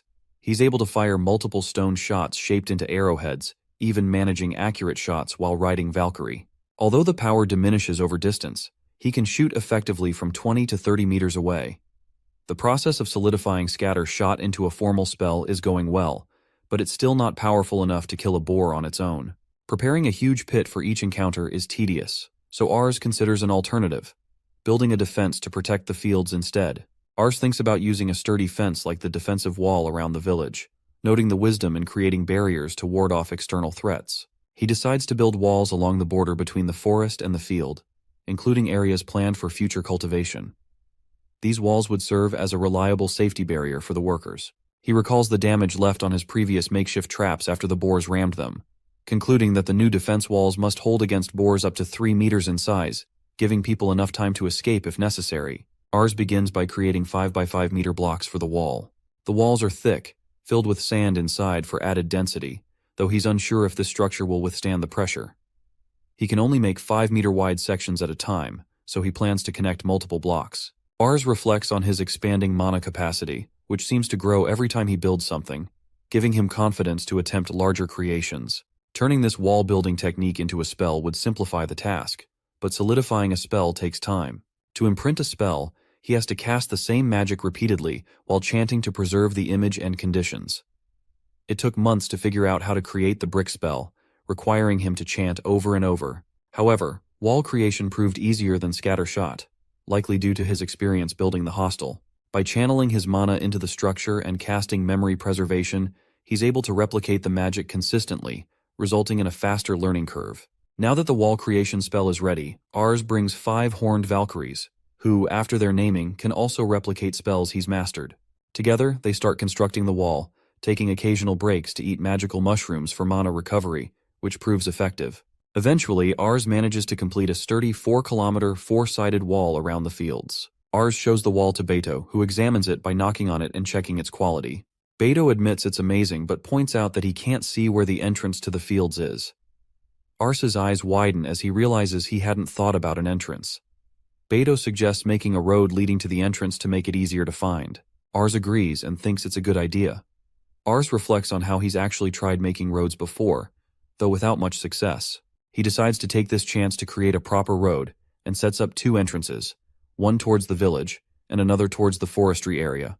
Reflecting on the road itself, Ars considers that concrete and asphalt look nice but require high maintenance. He recalls a type of road from his past life that could last over 1,000 years. The cobblestone streets made by the ancient Roman Empire. He remembers the basic steps, digging a hole the width of the road, filling it with rocks and gravel, topping it with clay, and finally laying down stone pavers of a certain thickness on top. Elevating the center of the pavement and covering the whole area adds a slight incline, which helps with drainage and prevents the road from collapsing. However, paving in a straight line is essential, as even a slight error in the angle calculation could lead to a huge deviation from the destination. Ars manages to construct the road. Though he's not entirely sure how to maintain it, he figures it won't be a problem if he turns it into a spell with the Valkyrie's help. Ars is sitting in thought when he hears a voice from behind. Turning, he sees Carl, the youngest sibling who recently finished his naming session. Noting it's rare for Carl to be here, Ars greets him. Carl explains he came to hang out after helping home, and mentions how Ars and Beto are always so busy that they come home late. Carl, noticing Ars's frown, asks what he's thinking about. Ars admits that the window glass he made didn't sell at all. Carl mentions the transparent boards piling up in the storage room, something their mother has been complaining about. Ars reflects on how he got the idea for this product while wandering through town, but Carl suggests that people here aren't interested in changing their way of life. Ars realizes, in a barter-driven economy, people won't spend money on non-essential items, even if they're high quality. Carl then shares that if he could choose, he'd like to have the beautiful furniture in Ars's room, something he admired on his last visit. Ars mentions that it was crafted by skilled lumberjacks, but Carl, drawn to the strong scent of the wood, points out that the lumberjacks don't sell their furniture. Ars wonders if it might be because furniture is too heavy to transport, but Carl explains that villagers take good care of their furniture and don't need replacements. Selling in town could be an option, but only if people could afford a work beast to pull a cart. Impressed by Carl's insight, Ars realizes the potential in this idea. Considering it further, Ars thinks selling furniture could be interesting and decides to speak with the lumberjacks about it. Carl is supportive, hoping the plan works out. Ars reflects on how he's always wanted to create something that didn't rely on his magic. Now that he's expanded his lands and created a surplus, he wants to help others in the village achieve steady incomes too. To make this happen, Ars knows he'd need to build a workshop and hire people to produce furniture, effectively starting a company. Carl is impressed by Ars's ambitions, and he admires how much Ars has accomplished. Ars reassures Carl that he'll also be able to do great things in the future, but for now, he should keep playing and enjoying his youth. Carl, smiling, points out that Ars is only 2 years older and technically still a kid himself. He also expresses his wish to learn magic, recalling how Ars has been teaching Beto. Reflecting on his past attempt to teach Beto, Ars remembers how their mother wasn't pleased, prompting Carl's curiosity about what had happened back then. Ars remembers, it happened back when he was trying to improve the quality of radishes in the backyard. Beto brother had come over and questioned him, wondering how he could carry such heavy weights despite being smaller. That was when Ars began using physical enhancement magic, using his own body as a test subject to see how effective it was. He wanted to find out if others could experience the same effects, so he decided to teach Beto brother how to conjure mana and use it. Though Beto didn't have any aptitude for soil improvement magic, he quickly acquired the skill for physical enhancement magic. After learning physical enhancement, Beto continued practicing and built up his physical strength. He started getting into fights with other kids in the village, not that Ars knew exactly why, but it wasn't unusual for kids to start fights over something they didn't like. Beto became invincible among his peers, which some of the other kids resented. They even brought older kids as backup. But despite that, Beto continued to reign over them all. Ars tells Carl that, to be honest, with Beto brother's magic technique, he couldn't have enhanced himself to that extreme. He always had a larger body than the others. Ars actually thinks Beto was strong to begin with. However, Beto brother started coming home with more bruises. The older kids, unable to win one-on-one, began to gang up on him. Despite this, Beto brother didn't falter. He stood right back up, no matter how many times he was defeated. Through these fights, his battle prowess grew even further. Beto kept fighting and skipping out on work, despite countless warnings, to the point where their mother would burst into tears from time to time. At long last, there was no one left to oppose Beto brother in their village. Carl, surprised, asks if something like that really happened. Ars continues, saying that it was this experience that made him realize he shouldn't teach magic irresponsibly. But if Carl still wants to learn magic, he's willing to teach him. Carl, who is a smart boy, not like the musclehead Beto, responds with excitement, asking if it's really okay. Ars explains that, for example, by concentrating mana to the brain, one could increase memory, calculation speed, and thinking abilities. Ars intends to teach Carl magic that will make him smarter. To be honest, Ars reflects on his actions, but doesn't regret teaching Beto brother physical enhancement. Beto's skill at handling people in the village now is largely because of his fighting ability. However, Ars would rather have Carl focus on using magic to enhance his mind instead of his muscles. He wants Carl to learn how to read and calculate, aiming to prepare him as the administrator the village desperately needs. If Carl succeeds, he could really help Ars with his work. The scene shifts, and a foreign man stands in front of Ars, Carl, and their father. He introduces himself as Gran, a traveler engaged in the trade of items made from item creation magic. Gran mentions that he's heard rumors of this village subjugating giant boars, and has come to see if they're true. Ars, Carl, and their father are caught off guard by his accent, and seeing their surprise, Gran explains that everyone speaks like this in his hometown. Ars then asks if Gran is from the east. Gran confirms that he was born in the eastern lands, and Ars asks him curiously if it's an island country. Gran clarifies that it isn't an island, asking if Ars knows of a place like that. Ars admits he doesn't, and tells him not to worry about it. He then welcomes Gran, saying that while the carriages of the giant boar aren't fully intact, Gran is welcome to take a look. Gran expresses his gratitude and mentions he would like to meet the person responsible for subjugating the giant boar. Ars replies that he's the one who did it, surprising Gran, who didn't expect a child to be responsible. Ars explains that he used a trap and had a partner's help. Gran, still in disbelief, says he'd heard about fierce giant boars attacking a village near the northern forest. Ars assures him that the boars are indeed quite ferocious. As they talk, Beto joins in, commenting that, in the end, they're just really big boars, so he doesn't understand Gran's fascination. Gran explains that giant boars have the ability to cast hardened magic on themselves, which surprises both Ars and Beto. Ars realizes that this must be why they couldn't pierce the boar's hide with arrows. Gran confirms, adding that materials from creatures who can use magic are valuable for crafting items. For example, a weapon made from a giant boar's fang can be stronger than metal. Ars, excited, thinks to himself how lucky it was that he kept the fangs instead of discarding them. Gran explains that he travels in search of special materials for his item creation. Ars, filled with excitement, asks if Gran can really craft weapons from giant boar fangs. Gran confirms, and Ars eagerly asks if he could make a weapon for him, assuring Gran that he'll pay for it. The scene shifts, and Ars and Gran stand before the giant boar's fangs. Ars asks what Gran thinks about them, and Gran examines the fangs closely.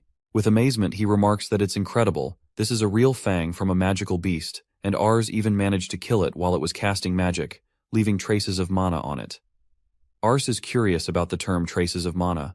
Gran explains that subjugating a beast while it's casting magic results in higher quality materials, as the conductivity of mana in weapons made from these would be much smoother than in average weapons. Realizing the potential, Ars exclaims that they could make a very strong weapon from this giant boar's fang. Gran agrees, but then points out a problem. To process a magical beast's material into a weapon, they need the right facilities and a catalyst, neither of which are available in the village. Ars inquiries about what's specifically required. Gran explains that they need a furnace capable of handling high temperatures and a mana core from a magical beast as a catalyst.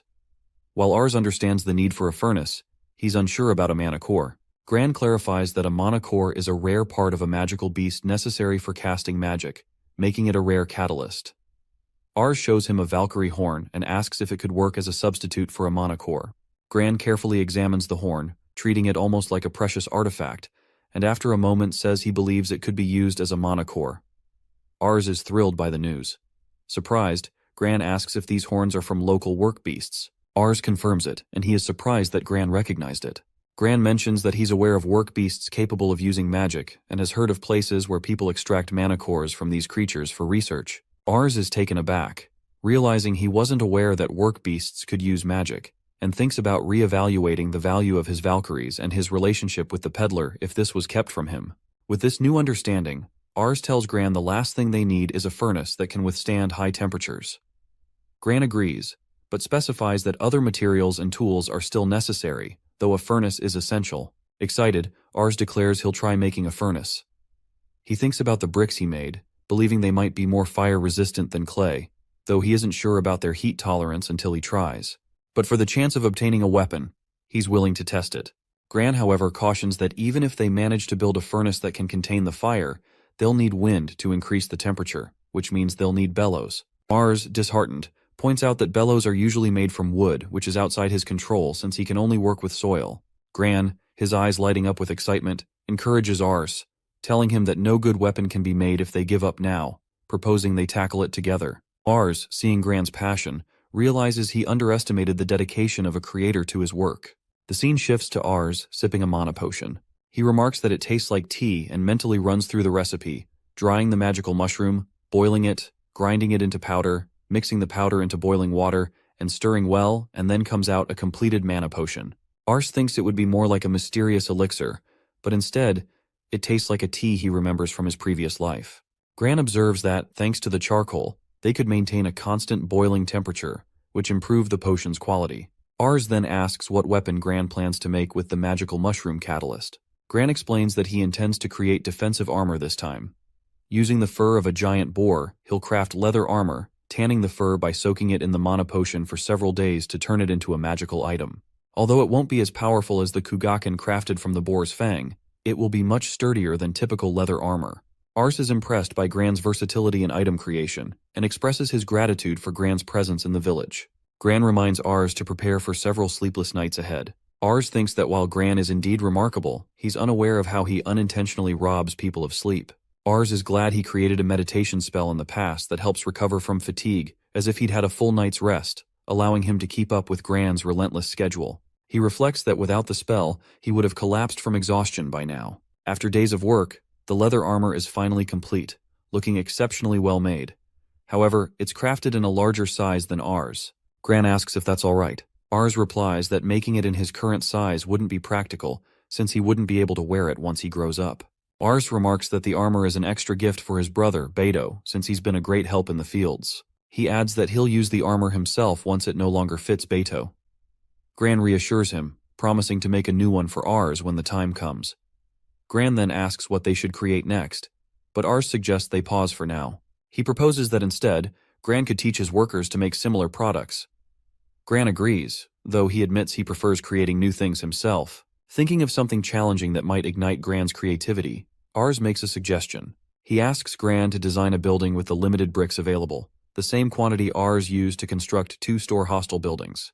This constraint would allow Ars to reproduce the building with his memory preservation magic, as long as it's within those limits. Ars tells Gran that if he can create a suitable housing structure for himself using these bricks, Ars could later recreate it with his magic. He adds that Gran may use mortar to maximize space efficiency within the structure. Intrigued by the challenge, Gran accepts, finding the restrictions an exciting twist. Ars watches as Gran begins his work, then thinks to himself that he has a few ideas he'd like to test on his own as well. Reflecting on the powerful Kugaken sword Gran crafted from the giant boar's fang and Valkyrie horn, Ars realizes that the material's unique properties allowed the sword to gain the harden ability. Inspired, he wonders if combining different materials might yield other magical effects. Gathering his resources, a fang from the great boar, a Valkyrie horn, heat-resistant bricks, magically infused clay, and mana potion, Ars sets out to experiment. His plan is to create more sturdy bricks, but using an unconventional approach. Typically, bricks are hardened before mixing with other substances, yet he decides to break down the bricks, mix them into clay, and apply heat afterward. Determined to leverage knowledge from his previous life, Ars decides to blend the powdered bricks with the horn, fang, and clay, adding boiled mana potion to the mix. To maximize his chances, Ars crafts several samples, each with varying proportions of the materials. After shaping each mixture carefully, he places them in the furnace, hoping for a breakthrough. Yet the initial trials result in a series of failures. Determined, Ars realizes he may need to adjust not only the amount of mana potion, but also the number of times he kneads the mixture, preparing to continue refining his technique. After numerous attempts, Ars finally succeeds in creating a remarkably sturdy brick. Examining its smooth, marble-like finish, he notes that this one stands apart from the reddish-brown bricks he previously made. He names it hardened brick and reflects on the impact of incorporating catalysts and specific materials, which elevated the quality far beyond his earlier work. Ars realizes this achievement fulfills a long-held goal, which was to create a brick as strong as metal. Despite his efforts, he had struggled to reach this level, often finding that his past life's knowledge and conventional methods held him back. By working through each stage by hand, he was able to break free from those limitations and push his skills further. Even though he succeeded with this brick, Ars considers it only the start of further experimentation. With a sense of satisfaction and ambition for what lies ahead, he casts memory preservation magic on the brick, ensuring that he can replicate its unique properties in the future. Ars places his hands on the ground, focusing his magic to recreate the brick. By applying principles similar to his building creation magic, he manages to craft a new spell he calls Hardened Brick Creation. Now, without needing horns or fangs, he can generate these hardened bricks purely through magic. As he uses the bricks to pave roads, he observes that the result diverges from the traditional Roman-style cobblestone he had envisioned. Instead, it resembles a smooth marble floor. To achieve the cobblestone effect, he realizes he would need a separate spell, Road Replacement. Despite his efforts, this spell doesn't quite work with hardened bricks. However, the even surface of the marble-like road turns out to be an advantage, providing a smoother path for carts. Ars decides to elevate the sides as a safety measure for pedestrians, enhancing the overall functionality of the road. The scene shifts, and Ars stands before a building crafted by Gran, feeling a surge of joy at its unexpected spaciousness. Gran explains that he incorporated numerous windows to save on building materials. He proudly points out that he's completed the project to Ars's specifications, incorporating an arched doorway and glass windows. He got the idea after hearing from Carl that Ars had left unsold glassware in the storeroom. Ars considers the use of arch architecture and realizes that Gran's design not only conserves materials, but also boosts the building's sturdiness, as stone materials are highly resistant to compression. This approach was a wise solution, combining durability with efficient use of resources. Ars compliments Gran, remarking on how spacious and open the building feels thanks to the windows. Gran, with a pleased smile, responds that he's glad Ars appreciates it. Eager to show his gratitude, Ars offers Gran any reward he might desire. Gran takes the opportunity to request the right to build his own house on the land. Surprised, Ars asks if he truly wants a home here. Gran explains that although he's a traveler, he would like a place to return to without concern, especially since he feels that life around Ars is filled with fascinating possibilities. Reflecting on his decision, Ars recalls how other villagers have asked to live within the walls surrounding the fields, requests he's been declining to maintain privacy, especially since the Valkyries reside in the area. But he recognizes that a creator as talented as Gran is a rare find, and granting his request feels right. With a smile, Ars agrees, allowing Gran to settle there. And so, Gran becomes the first person to reside in Ars's territory. Ars reflects on his eldest brother Hector's recent marriage, noting how unusual it is to marry at just 14, even in this world. With their house becoming increasingly crowded, Hector and his new wife have moved into an expanded section of the storeroom. In this society, it's common for the eldest son to inherit the house and land. If their father, the head of the family, were to pass away, Hector would receive both house and land, which would then pass down to his eldest child. If other siblings remain without jobs, they typically stay at home, serving as laborers for the family. Despite these customs, Ars deeply values the harmony within his family and wishes to stay with them for as long as possible. However, he's been planning his own independence since the age of 5. With this in mind, he resolves to leave his parents' home and embark on his own path. Ars and the Valkyries stand in the fields, ready to start preparing the land for development. First, he plans to move the base near the southern wall to the middle of the land.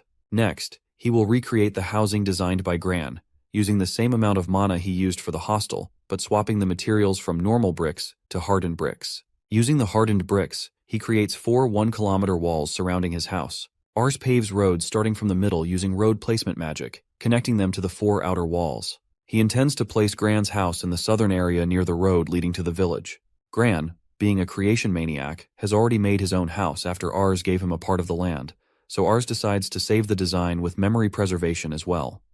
He builds a few hostel-type houses for Beto along the southern road.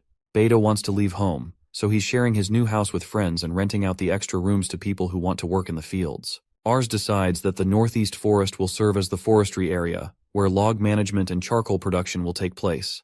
Lumberjacks like Maddock and woodworkers have already moved into the area, though it still needs development in the future. Lastly, the central area will be his house, which contains the living space for the Valkyries, as well as the cultivating grounds for magical mushrooms.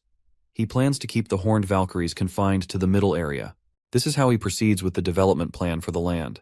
By the time he finishes preparing to move into his new house, he is already 9 years old. The scene shifts, and Ars is cooking food while the peddler stands behind him. He mentions he's heard that Ars gave away some land to a traveler, and asks why he didn't say anything about it to him. Ars replies that he doesn't think a peddler needs land. The peddler insists that he doesn't plan on being a traveling merchant forever. He wants to have his own shop too, which is exactly why he wants Ars to give him his own land as well. Ars points out that the peddler lied, saying there were no work beasts that use magic. The peddler responds that he didn't know they existed, and he also didn't know Valkyries use magic, so aren't they equally guilty? Ars thinks to himself that he knew the peddler would be fixated on Valkyries being able to use magic. He mentions hearing that work beasts capable of using magic are considered luxury products, but he's only sold Valkyries that had their horns removed, so none of them could use magic. Selling Valkyries that can use magic comes with many demerits. Ars tells the peddler that he will let him open a shop there. The peddler is thrilled and says he would love it if it was a food shop. Ars replies that he will think about it, admitting he trusts him to a certain extent. The peddler then shares that there's a rumor going around about a group of dangerous people in the area. Ars, surprised, asks what he's talking about, and the peddler clarifies that they are talking about him. He's considered dangerous. Ars is taken aback, asking how that could be when he's the pure and angelic one. The peddler suggests they not talk about how Ars evaluates himself for now. Ars protests, saying he hasn't done anything dangerous. The peddler explains that the nobles governing the area could be unsettled by the sudden appearance of a giant fortress surrounded by walls being built. It's almost tax payment time, so the tax collectors will be coming soon, and Ars needs to be prepared to answer their questions. Ars says, "I do have permission to govern this land, so it won't be a problem." Ars explains that the poll tax and land tax are collected every year in the form of wheat harvest. The villagers gather the wheat in one place, and the village head is sent as the representative to meet with the tax collector. Ars pays his taxes in gold, which is why the tax collectors come to his house to collect the payment.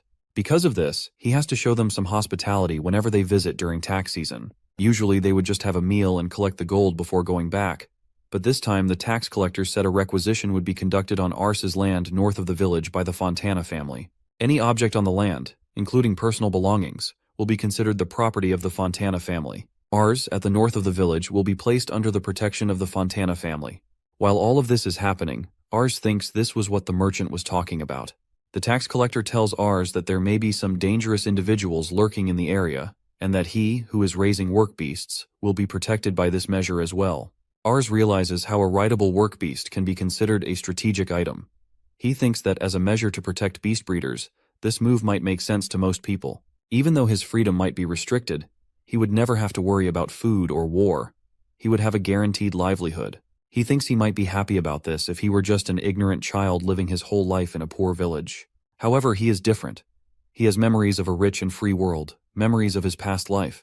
He refuses to accept being livestock that only exists to incubate eggs. Ars hears a loud noise and thinks it came from the stable behind the house. He rushes to the stable, with one of the tax collectors following him, asking what the noise was. Ars ignores him and enters the stable, thinking Carl is in there. The tax collector enters right behind him. Inside, Ars sees Valkyrie and Carl lying on the ground, drenched in blood, side by side. A man with a bloody sword stands beside them, filled with anger. Ars calls out their name. The man turns toward him with his bloody sword, asking angrily what Ars wants. Does he plan to get in his way as well? The man explains that he just said he was taking the beast, and this kid jumped at him. Ars stands there, terrified, as the man tells him not to act so high and mighty before trying to hit him. The scene shifts to Beto entering a room where Carl is lying on a bed, unconscious, while Ars sits beside him, shaking. Beto asks if they are both okay. Ars replies that yes, he's fine, and that Carl is okay too. He's just unconscious. He thinks the Valkyrie protected him, explaining that Carl has a cut on his forehead, but his injury is light compared to the amount of blood loss. Beto asks about Ars, wanting to know if he's okay. Ars recalls how the man was about to hit him before he used his scattershot spell on the man and killed him. Ars tells Beto he's fine, adding that he doesn't have a single scar on him. Beto clarifies that he's not talking about physical injuries and decides to drop the topic. He informs Ars that their father will try talking to people who are willing to listen, and they will go together after Carl wakes up. Ars agrees, thanking Beto silently for not asking about it. He thinks to himself that he used scattershot and killed the man instantly. The peddler comments that he can't see how Ars is going to get out of this unscathed. Beto recalls that the only memories he has of his childhood are mostly the times when he was hungry. Due to the Great Famine, the harvest was reduced, and most of it went to tax payments. Amidst all that uncertainty, his 3-year-old brother Ars started working in the fields. Beto used to think Ars was wasting his stamina on something that wasn't going to grow. He thought Ars was stupid. Ever since he was little, Ars had always been strange. Beto didn't understand how he did it, but he succeeded in growing radishes. Not only that, but the dried-up land that was left for him turned into rich, fertilized soil. To top it off, Ars was stronger than Beto, who was 2 years older. Beto found that out when he tried to make Ars feel a little pain, so he would give him his radishes. Curious, Beto asked how Ars was so strong when he was even smaller than him. Ars taught him the method without a second thought. Beto didn't really understand anything too complicated, but apparently, the trick was to hold mana within the body to increase strength. He practiced body strengthening by helping out in the field while Ars steadily maintained it, expanding its size. Their field became the prettiest in the village. People started asking Beto's parents if Ars could maintain their fields as well, but Ars refused, saying he couldn't do it because he had other things to do. Because of that, everyone in the village said Ars was a bad person. The adults didn't show it, but they harbored ill will toward him. Beto admits that he doesn't understand what Ars is thinking most of the time. Even though Ars is almost better than him at fighting, he is still his younger brother. Beto had been beating up anyone who talked badly about Ars and planned to hurt him. He felt bad making their mother worry, especially since he sometimes came back beaten up after facing 5 people at once. Still, he couldn't overlook anyone who wanted to bully his little brother. Ars once told him that he sucked at punching and should focus more on moving his wrist. Beto trained with that knowledge and never lost again, not even to a dozen opponents or anyone older than him. As he became stronger, he gained more followers. He tried to fight Ars again after a long time but lost once more. At that time, Ars had incubated eggs of work beasts and offered them to the nobility, receiving his own land in return. He even defeated the giant boars that had almost destroyed their village. No one in the village ever spoke badly about Ars again after that. Beto practiced riding Valkyries and swordplay with a wooden sword every day. He needed to be strong enough to defeat the giant boar and not lose to knights because he was Ars's older brother. When other people saw Ars's magic capacity, they would say it was an amazing amount of magic. Beto would then exclaim that Ars had been hiding all of this and that he was amazing. He knew he could get stronger because of Ars. Ars addresses his father, brothers Beto, Madoc, the peddler, and Gran, saying he wants everyone to speak to the villagers and gather their forces. He explains that they need to tell the villagers the nobles are planning to take his land, along with everything and everyone on it, and that they intend to kill him and Carl. They are going to fight to protect their rights and themselves from the nobles and their tyranny, and he hopes they can relay this message to everyone. He adds that anyone who wants to stand up for themselves and their families will be given his magic as well as part of his land. Ars hopes they can appeal to the villagers' emotions to show the merit in helping him so they can gather as many people as possible. Bido says to leave it to him, while Maddock offers to speak to the lumberjacks. Ars expresses his hope that the peddler can gather information from the streets. The peddler agrees, saying he will check out the scale of the enemy troops. Ars tells him to be careful, and they shake hands. The peddler tells Ars not to die and then departs. As Ars thinks about opposing a noble while being a farmer, he realizes it's something out of the ordinary. He never lived with the intention of hearing that "don't die" phrase thrown at him. He knows he'll have to think of a backup plan if he can't manage to gather anyone. Ars is surprised by the number of people turning up. Vargas comments that they usually get 50 people drafted for war each time, and compared to that, 78 is quite a lot. The other lumberjacks share the same thoughts. They are sturdy and will be very helpful. Beta was really popular among the young men he fought with, as well as the poor who had gotten field jobs thanks to him. There are people who cannot survive without those field jobs. Ars explains that he has given the villagers who were willing to fight alongside Vargas the family name Baruka, allowing everyone to use magic. This naming created a strong sense of unity, as everyone was now named Baruka. To solidify this bond, he held a sparring match with Vargas, which allowed him to showcase his fighting abilities and unify everyone under the same cause, boosting morale among the fighters. Ars realizes that while some people might have considered abandoning him if they were at a disadvantage, the fight with Vargas changed that sentiment. Afterward, Vargas jokingly calls Ars general, which surprises Ars, who believes the villagers are coming together because of Vargas, and insists Vargas should be the general. Vargas, however, insists he's not fit for that role, but acknowledges the importance of his friends who are willing to fight alongside him. Ars reflects on how the decision to leave the village was correct, as they were trying to protect their friends, and heading toward Linda village was the right choice. They plan to camp at the river south of Baruka village, between the cities. Ars thinks about how the Fontana family must pass through this area to reach Baruka village.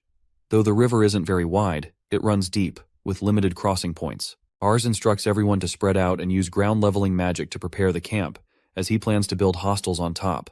They follow his plan, and Ars constructs many hostels on the leveled land, allowing them to shelter more than 100 people, including reinforcements from Linda village. Ars announces they will next build defense walls. He notes that now everyone can use the same magic without him needing to teach it individually. His naming ceremony spell directly inputs all information about his magic into their minds. Anyone who is named by Ars can use all his spells, but some people struggle with the wall creation magic. It's not that they can't use it, they simply can't process the information of the spell. The same issue arises with road placement magic. Those who can't use these spells tend to have lower mana quantities. Wall creation, in particular, requires significantly more mana in a single use than other spells. If a spell requires more mana than a person possesses, the information won't process, and the spell won't be imprinted in their minds. Ars recalls that he also fainted when trying spells beyond his mana capacity. He's uncertain whether this limitation is a form of self-defense by the physical body or an aspect of how the magic circle works. But people can only learn spells within their mana limits. Ars plans to test whether they can use the spells later if they manage to increase their mana capacity. Gran tells Ars he has something to show him and reveals a leather armor he's crafted. Ars is genuinely impressed, noting that it's amazing work, especially considering it was done last minute. After the fight with Vargas, Ars realized that standing on the front lines without proper gear was too risky.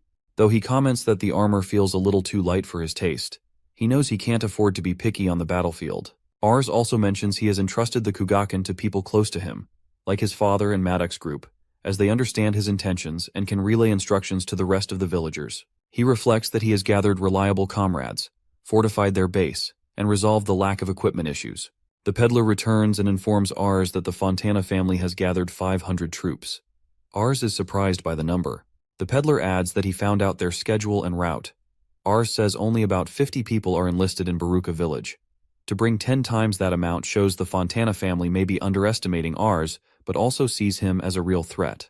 The peddler remarks on how Ars managed to build a base and gather people from neighboring villages, likely exceeding the Fontana family's expectations.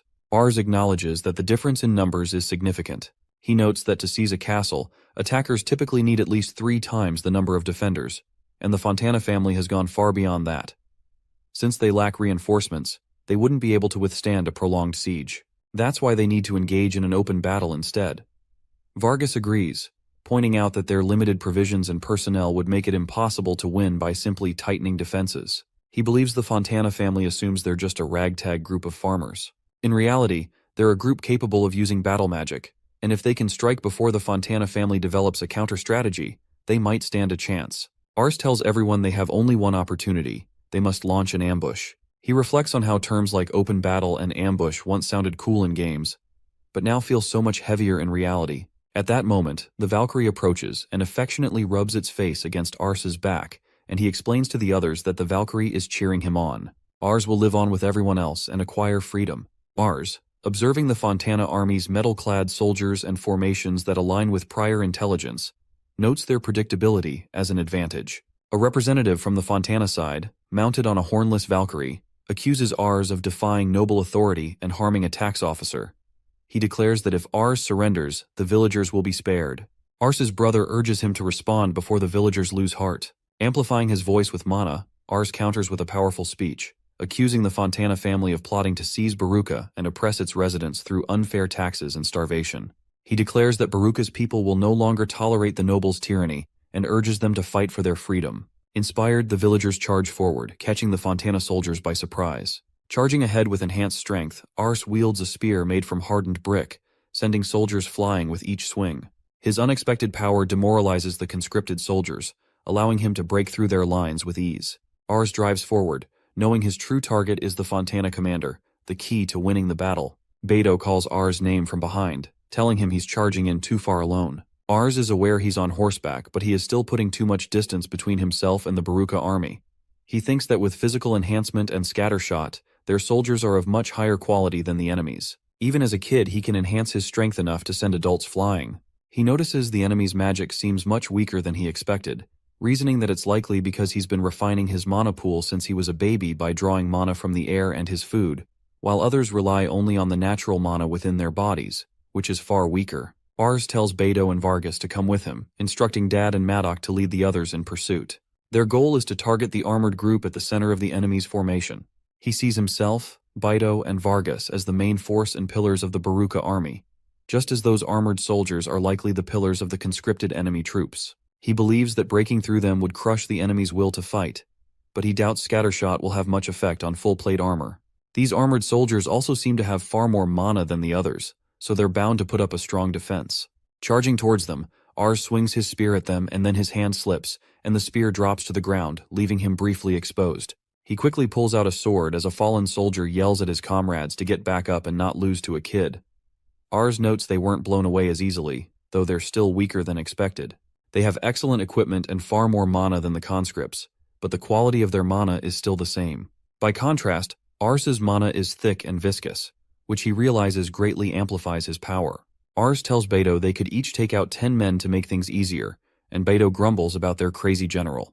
At that moment, the enemy commander unsheathes his sword and advances toward Ars, remarking that he may have underestimated him and that his rebellion ends here. As they clash, the commander reveals he's the head of the Fontana family, Raymond, who rules over this land and recognizes Ars from his childhood, though he doubts Ars would remember him. Ars recognizes Raymond as the one leading the army, and there's no way he could forget him. Raymond was the one who cut off the horns of the Valkyrie Ars had presented to the Fontana family, and the same person who granted him the right to own land, only to now try to take everything away. He's the representative of the Fontana family, the one whose name was on the message from the tax collector. To Ars, Raymond embodies disregard for the honest labor of others. Beto calls out, telling Ars to calm down and look around. The armored soldiers are getting back up. Vargas notes that Raymond purposely revealed himself to stall Ars, costing him the momentum he had built up. The armored soldiers are preparing to cast a spell, reminding Ars that each noble possesses unique and powerful magic.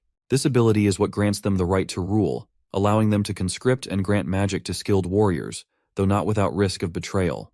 For commoners to receive magic, they must first prove themselves on the battlefield and become sworn warriors, then work as a knight squire to receive approval. If they fail or are weak in magic, they could lose their last name and be banished from their family. Ars reflects that what he did in Baruka exploited this system.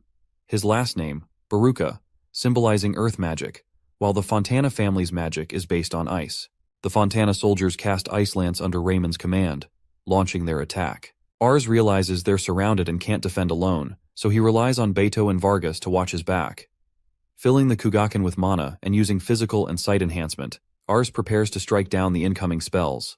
The world seems to slow as he focuses, splitting his mana between the two enhancements, a challenging but manageable task. He notices the enemy's Ice Lance spell functions similarly to his own Scattershot. Vargas is taking damage, hardening his sword and body, but not immune to injury. Since dodging would put Ars and Beto at risk, Vargas endures the hits, impressing Ars with his resolve. Back when Ars gifted Raymond the Valkyrie, he could only watch as they cut off its horns. Now, he's much stronger and has reliable comrades by his side. Beto, noticing the assault has finally ceased, praises the Valkyrie's effort, then jumps off when he sees it's hit by an Ice Lance, charging toward the knights. Ars asks Vargas to cover Beto, knowing that Beto's Kugaken and physical enhancement alone won't be enough to penetrate the knight's armor. But to Ars's surprise, Beto's strength allows him to smash through the armor, revealing a strength Ars hadn't noticed before. With Beto drawing attention and Vargas covering his back, Ars sees an opportunity to end the battle. Raymond, surprised by Ars's strength and magical sword, comments on his enhancements and wonders how he acquired such power. Ars dismisses his question, sensing Raymond still believes he holds the upper hand. Raymond then expresses regret that he can no longer persuade Ars to step down, and Ars realizes Raymond isn't just a figurehead. Raymond's sword exudes an incredible amount of mana, much more than the Kugaken. Raymond declares this will be Ars' end and charges, his sword engulfed in ice. When their swords clash, Ars is shocked to see his blade break as Raymond reveals the Ice Spirit sword. The blade coats Raymond in ice, putting Ars at a disadvantage due to its greater reach. Every time Ars cuts into the ice, it regenerates, worsening his position. Though enhanced with mana, Ars is being pushed back, ultimately falling from his Valkyrie. He realizes he can't outrun Raymond on foot, so he uses Scattershot to target Raymond's horse, forcing him down to equal footing. Though Raymond's enhancement is still stronger, Ars knows this is his chance. Preparing to strike, he's interrupted by knights rushing in to save Raymond, ruining the opportunity. Ars swings at them, frustrated by their coordination and the power required to break through their armor. Despite their strength, he feels he can still manage by redistributing his mana carefully. Ars, drenched in sweat after defeating all the knights, feels the weight of exhaustion pressing down, but knows he can't let his guard down just yet. Raymond, noticing Ars's fatigue, steps forward and remarks that Ars must be out of stamina. He urges Ars to stop his futile resistance, but Ars counters, saying that Raymond is the one who should surrender. Suddenly, the ground begins to tremble, surprising everyone. Smiling, Ars reveals that Raymond has fallen into his trap. Meanwhile, Peddler guides a group of Valkyries toward the battlefield, instructing them to follow the river. Ars had anticipated that a typical surprise attack wouldn't suffice, especially with limited forces to deploy. But now he set his powerful trump card into motion. Raymond realizes with shock that Ars is flanking him with Valkyries, beasts of burden that charge onto the battlefield, causing the ground to shake. Ars calls for the Valkyries, and they burst into the fray, using the Scattershot spell against Raymond's troops. Witnessing these creatures wielding magic identical to Baruka's, the Fontana soldiers are stunned and thrown into disarray. In mere moments, Raymond's army is decimated. In disbelief, Raymond exclaims at the destruction of his army and refuses to accept such a defeat. Taking advantage of Raymond's shock, Ars lunges forward, piercing Raymond's chest with his sword. As Raymond collapses, Ars declares it's over. It's clear to everyone that this is a decisive victory. Ars raises his sword, proclaiming with a powerful voice that he has slain Raymond, the Fontana family's representative, and orders the Fontana soldiers to withdraw, announcing Baruka's newfound freedom. With cheers erupting around him, a Valkyrie nuzzles Ars, and he reassures it, saying he's fine. With Baruka's victory, the people celebrate in the camp. The Peddler, standing beside Ars, expresses his fear during the battle, especially about using physical enhancement while riding a galloping Valkyrie. Ars reflects that the lead Valkyrie was the one he had partnered with since the beginning, and commends the Peddler for guiding the charge, which only he could have done aside from Beto. The Peddler, impressed by their efforts, warns Ars that the Fontana family has more troops. Ars acknowledges they still have a larger army, but explains they gained crucial advantages, such as weapons abandoned by fleeing conscripts, as well as about 200 defectors joining Baruka and Linda, thinking they now held the upper hand. Most importantly, they've secured valuable information. Vargas approaches and confirms the captured knights, who have fought together since they were commoners, were willing to talk. Ars reflects that the 6 captured knights are invaluable for intelligence, revealing that Fontana's forces comprise 5,000 conscripts, with the ability to raise about 7,000 to 8,000 more. Failing to quash the 2 rebelling villages would be a major embarrassment for Fontana, potentially inviting interference from other nobles. Realizing this would be a war of attrition, Ars stresses the importance of displaying their strength to deter future conflicts. To establish their power, Ars proposes building a castle as both a defensive stronghold and a symbol of authority. While the world lacks advanced sciences, castle construction is generally rudimentary here, so he suggests adding a moat by the river. Gran agrees, noting their current walls need improvement to meet castle standards. He explains they'll need stairways to the top, a secondary defensive wall, and watchtowers at each corner. Ars, with memory preservation magic, decides they can replicate each tower once they've built one. With a castle underway, Ars plans to construct roads for better supply routes from the villages and build protective walls for Linda as well. He organizes the workforce into teams based on their magic levels to streamline the construction. Gran expresses surprise at being involved in castle building, remarking on Ars's reputation. Ars teases that Gran only joined him for the freedom to indulge his own ambitions. Together, they vow to build a castle that will impress even nobles. Eventually, the castle is completed, with roads linking Baruka and Linda villages and a wall surrounding Linda. Ars is pleased with the watchtowers, noting they provide clear sightlines without needing magic techniques. He finishes by saying they first focused on everything outside the castle itself. Ars is outside with his Valkyrie when Beto arrives, informing him that more people have shown up, wanting to join their cause. Ars reflects that with the newly built road, people can now travel between the villages and the castle within a day, which has led to a steady increase in their ranks. Just then, someone informs Ars that he's received a message from Baruka village. Father Paulo wants to see him. Hearing this, Ars becomes uneasy and admits he doesn't want to meet with Father Paulo. The scene shifts to Ars, sitting across from Father Paulo. Paulo greets Ars, commenting on all he's accomplished in his absence. Ars plays innocent, wondering what Paulo means, and Paulo warns him not to be evasive. It's about the naming, which Ars has been performing without the church's permission. Paulo begins to explain the truth of magic and naming in their world. In this world, all people, whether powerful or ordinary, have mana, but only those able to utilize mana become known as magicians. In ancient times, a magician could perform magic simply by chanting words, which led to the creation of spells, and those who wielded them became known as wizards. Then came the Magus, who invented the naming system, making magic accessible even to commoners. The Magus declared that naming was a divine gift, forming the foundation of the Holy Light Church. Naming, Paulo explains, establishes a parental bond, transferring a portion of mana from the child to the parent. This, Ars realizes, explains the rapid growth of his own mana. Paulo reveals that only high-ranking church officials know this secret technique, and Ars's unsanctioned use of it risks angering not only local nobles, but also the church itself. Ars panics, fearing the consequences, but wonders if there's leniency since the naming ceremony is common when promoting knights. Paulo clarifies that the church oversees noble naming ceremonies, ensuring they control mana flow and prevent mana hoarding. These ceremonies also include offerings to the church, essential for maintaining social and economic order. Ars scoffs, remarking it sounds like they're taking money, and Paulo counters that it's simply a token of gratitude to God. Ars then realizes that if mana flows from child to parent, his mana could be feeding Paulo's as well. Paulo confirms, saying his mana has indeed increased since naming Ars, which recently led to his promotion from priest to bishop, granting him rule over the entire region.